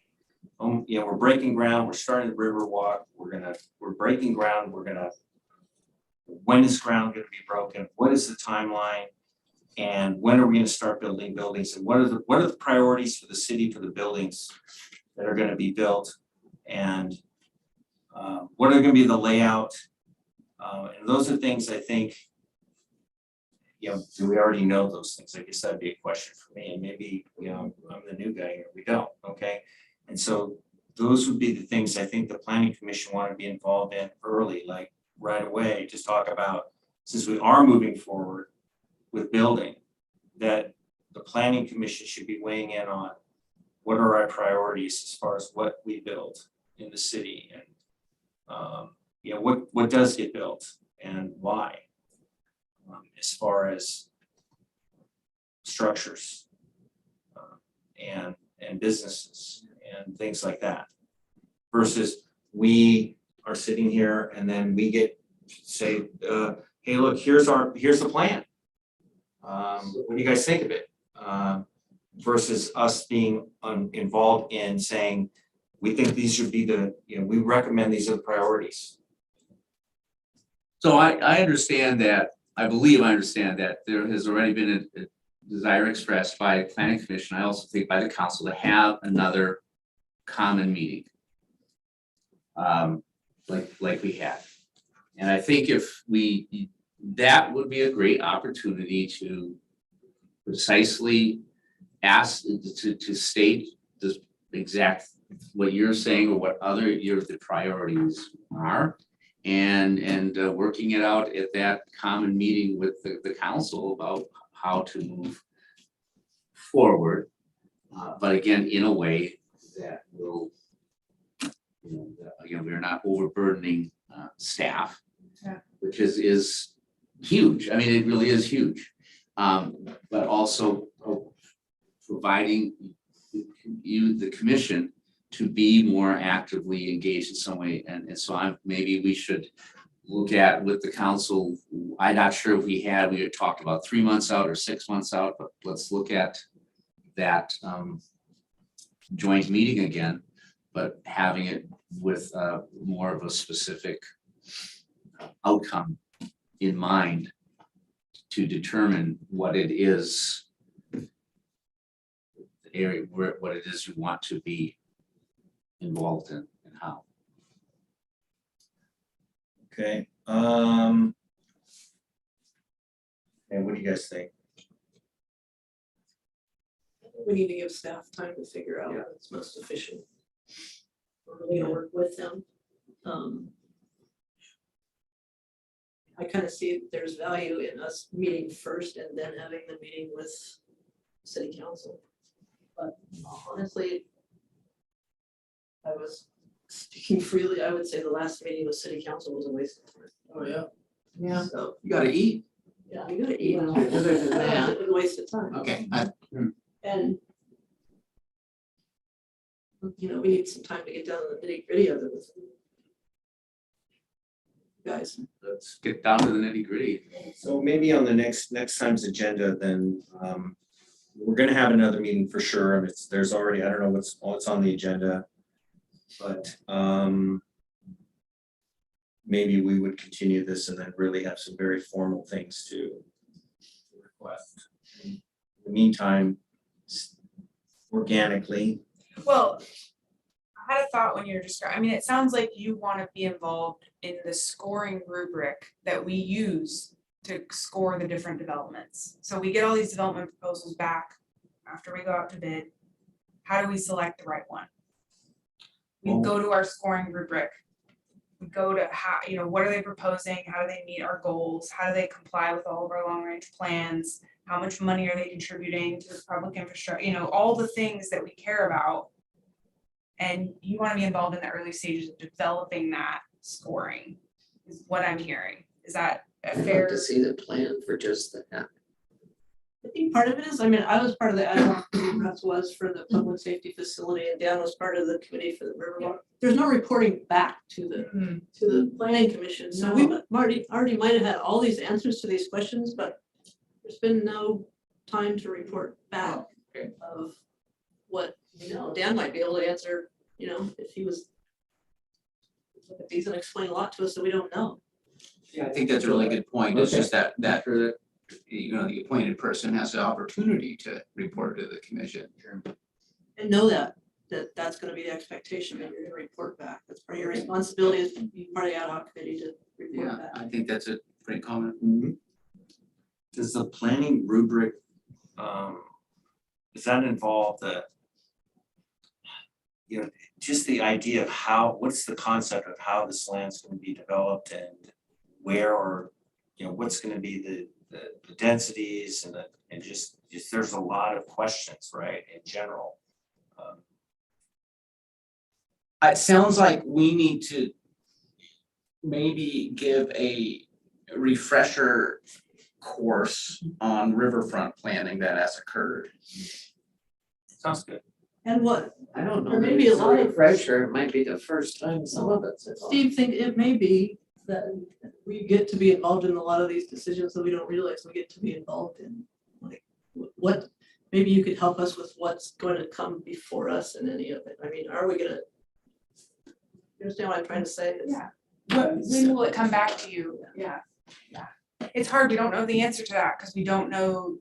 Like, are we gonna have a say in the architectural design? Are we gonna have a say in the zoning? Are we gonna have a say in the? And you had a say in the zoning, because we dealt with rezoning the property and talking about building heights and the general framework and all that stuff. That was in 2016 now, it's been a few years. It's you as the Historic Landmark Commission having an opportunity to review architectural standards, that's baked into the code. And I think just overviewing the riverfront planning and what's in the code will answer some of these questions. Because I think in some cases, it's just a matter of patience. It's a matter of us being aware, oh, okay, this kind of thing's happening, let's make sure the planning commission is involved. But like all the waterfront planning that's resulted to this, that there was, I mean, that goes back to the SDAT exercise in 2014. And I know planning commissioners were involved in that because there was a huge amount of community involvement. I think the waterfront thing is great. I think all of this stuff is great. And really, I'm not trying to want to make sure that, at least from my point of view, is point forward. How can we help? This is big and we want to be involved. And that is the main thrust of the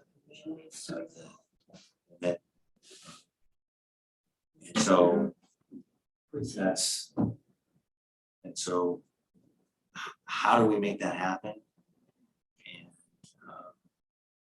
I think the refresher's great, Jacob, that you guys, since we have, Steve and I are both new and we're part of the commission, then that you could just bring us up to speed maybe on what happened in the project before we got involved so that we know. And where it's at now. And I'm happy to set a meeting with you guys just to come and bring us up to speed if it doesn't. Exactly what level we're at. Yeah. That sounds like. I don't know if that will sounds like an satisfy agenda you. item to me. Start to. yeah, I think let's just have an agenda item for next meeting. Yeah, refresh everybody, yeah. Let's have and I still want to invite Main Street. I want to hear what I want those folks to come to our meeting on public record if they will. And I want them to say what they're gonna say because they have concerns about the city that I think impact all of us in the planning. I want the planning commission to hear what they have to say in a public forum. So it's not just a matter, maybe not a matter, I think it would be benefit to have another meeting, not monthly meetings or a meeting, but it also sounds like, I mean, you have the ability, I believe, to set the agenda. If a commissioner wanted a specific item put on the agenda, what is the procedure to follow? So like, I know as a counselor, I can get stuff on the agenda, but I need to give notification to the mayor. Okay, so if a commissioner wanted something specifically on the planning commission, need to get a report about something, what does a commissioner need to do to get on the agenda? Who do they talk to? We have the for your information section usually at the end, which I see is not on the agenda for today. Not sure why it got dropped. That's off the time when we can. But I think in this case, it might be where they want specific information about something that's going to require homework or a presentation that's not just asked, or maybe it's asked at for your information time, asking for it to be put on the agenda for next month. Like we're doing right now. Yeah, so I guess you can do that is if you want something on the agenda, who puts it who actually, do you put it together with Yeah. so that Together. so with the chair and so contact Chairman Carey and ask if I don't know. They don't Chair check doesn't, it. so who puts That's three. you three? So I guess it would who to contact. Is it contact Christina? Contact Jenny, contact Jacob, Well, to I say. think what Dan is saying is that we bring it up during a public meeting and ask Right. for it. So we're all- looking a month ahead of time. So like Yes. right now, if we're able to think a month ahead of time to say, can we have this on this specific thing? So like I hear Steve saying he'd like on the agenda, a presentation by the Main Street Alliance. Well, like the Main Street Alliance to come and to provide presentation that they feel is appropriate for the planning commission. And also, I think that as far as, I think Jacob's suggestion about education and is a good thing. And it would help me get up to speed. So what I'd like to, some of the specifics would be, what is the timeline currently being considered? And where are we at with it? We've got these wonderful plans, and I'm prepared to resolve to say that the plans so far are great and everything is looking really good. And I have no criticisms whatsoever up until this point on a personal level and as a planning commissioner too. I can't speak on behalf of all the rest of us, but I think that a wonderful job's been done. And this is years of public vetting, years. Well, and you know what? We should be very proud of it as a city, and I'm proud of it as a citizen, I'm proud of it as a commissioner. And I don't mean to get anybody defensive. I am simply looking for a way to contribute Sure. to this important process that we are in, that is going to impact this city and everybody in it for generations to come. That is my sole motivation. And Steve, I was just gonna say, you want to pack a bunch of stuff in the very next meeting, but I think that for efficiency, chunk it up a little bit. Maybe have the summary first next meeting, and then the Main Street guys come another meeting. You know, can't have them all at once. Would be here till, I don't know if you noticed my subliminal messages.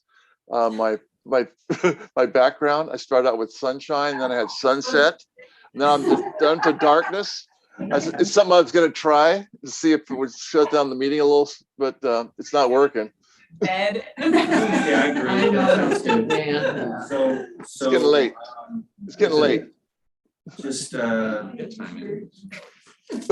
wrap some, because we're gonna probably not come back for another month, at least in a quorum. You have a long commute? So, yeah. No.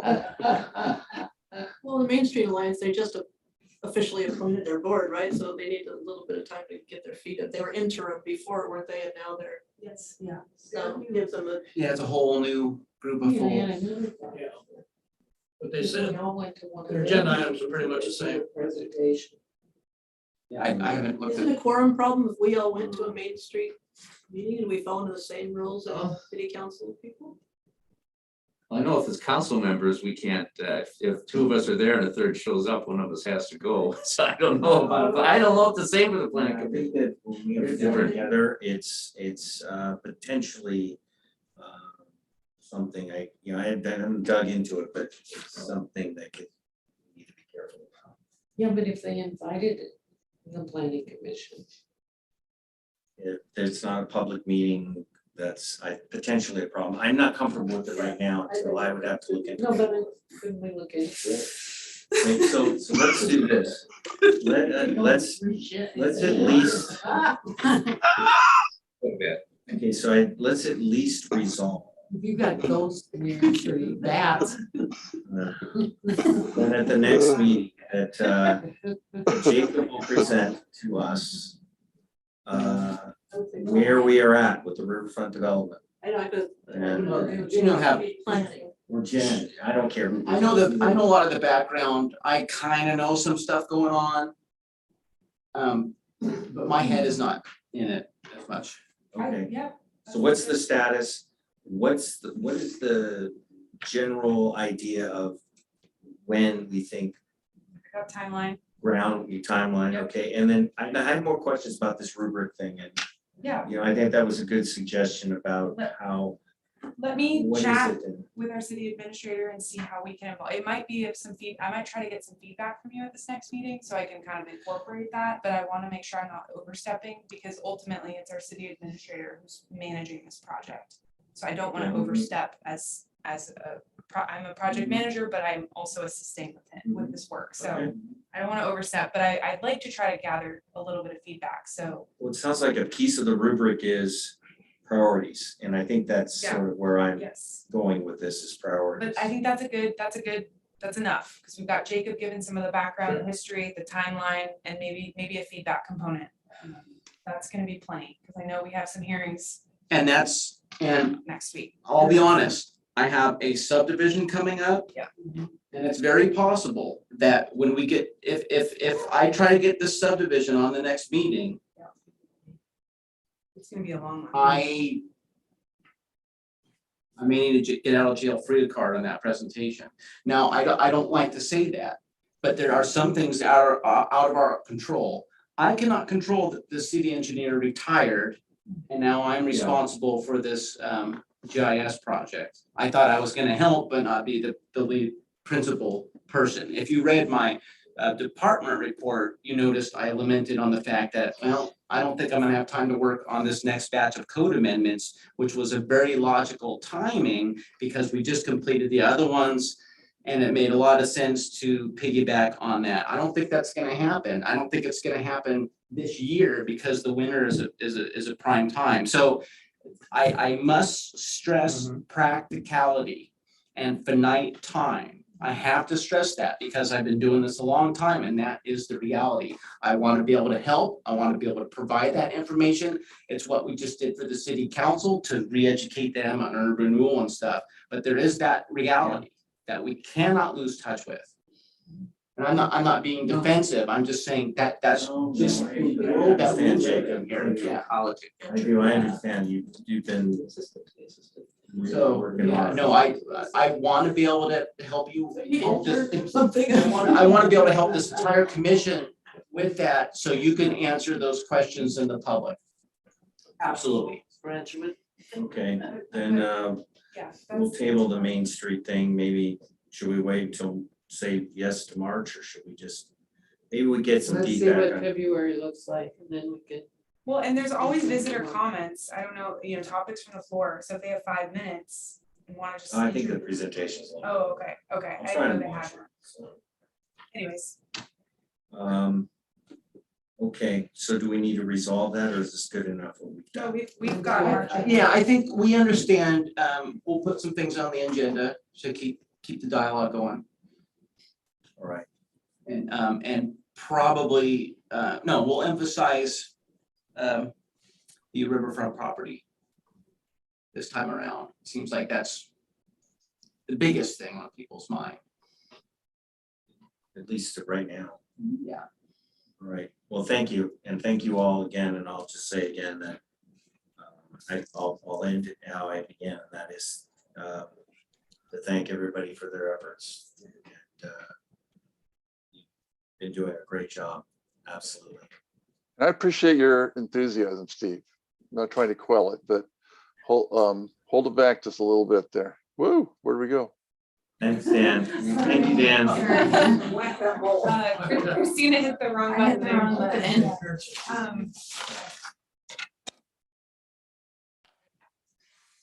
Meeting adjourned? Yes. Sounds good. All right. Bye, Dan. 25. Bye. Bye. Good night. Dan, bye. Later.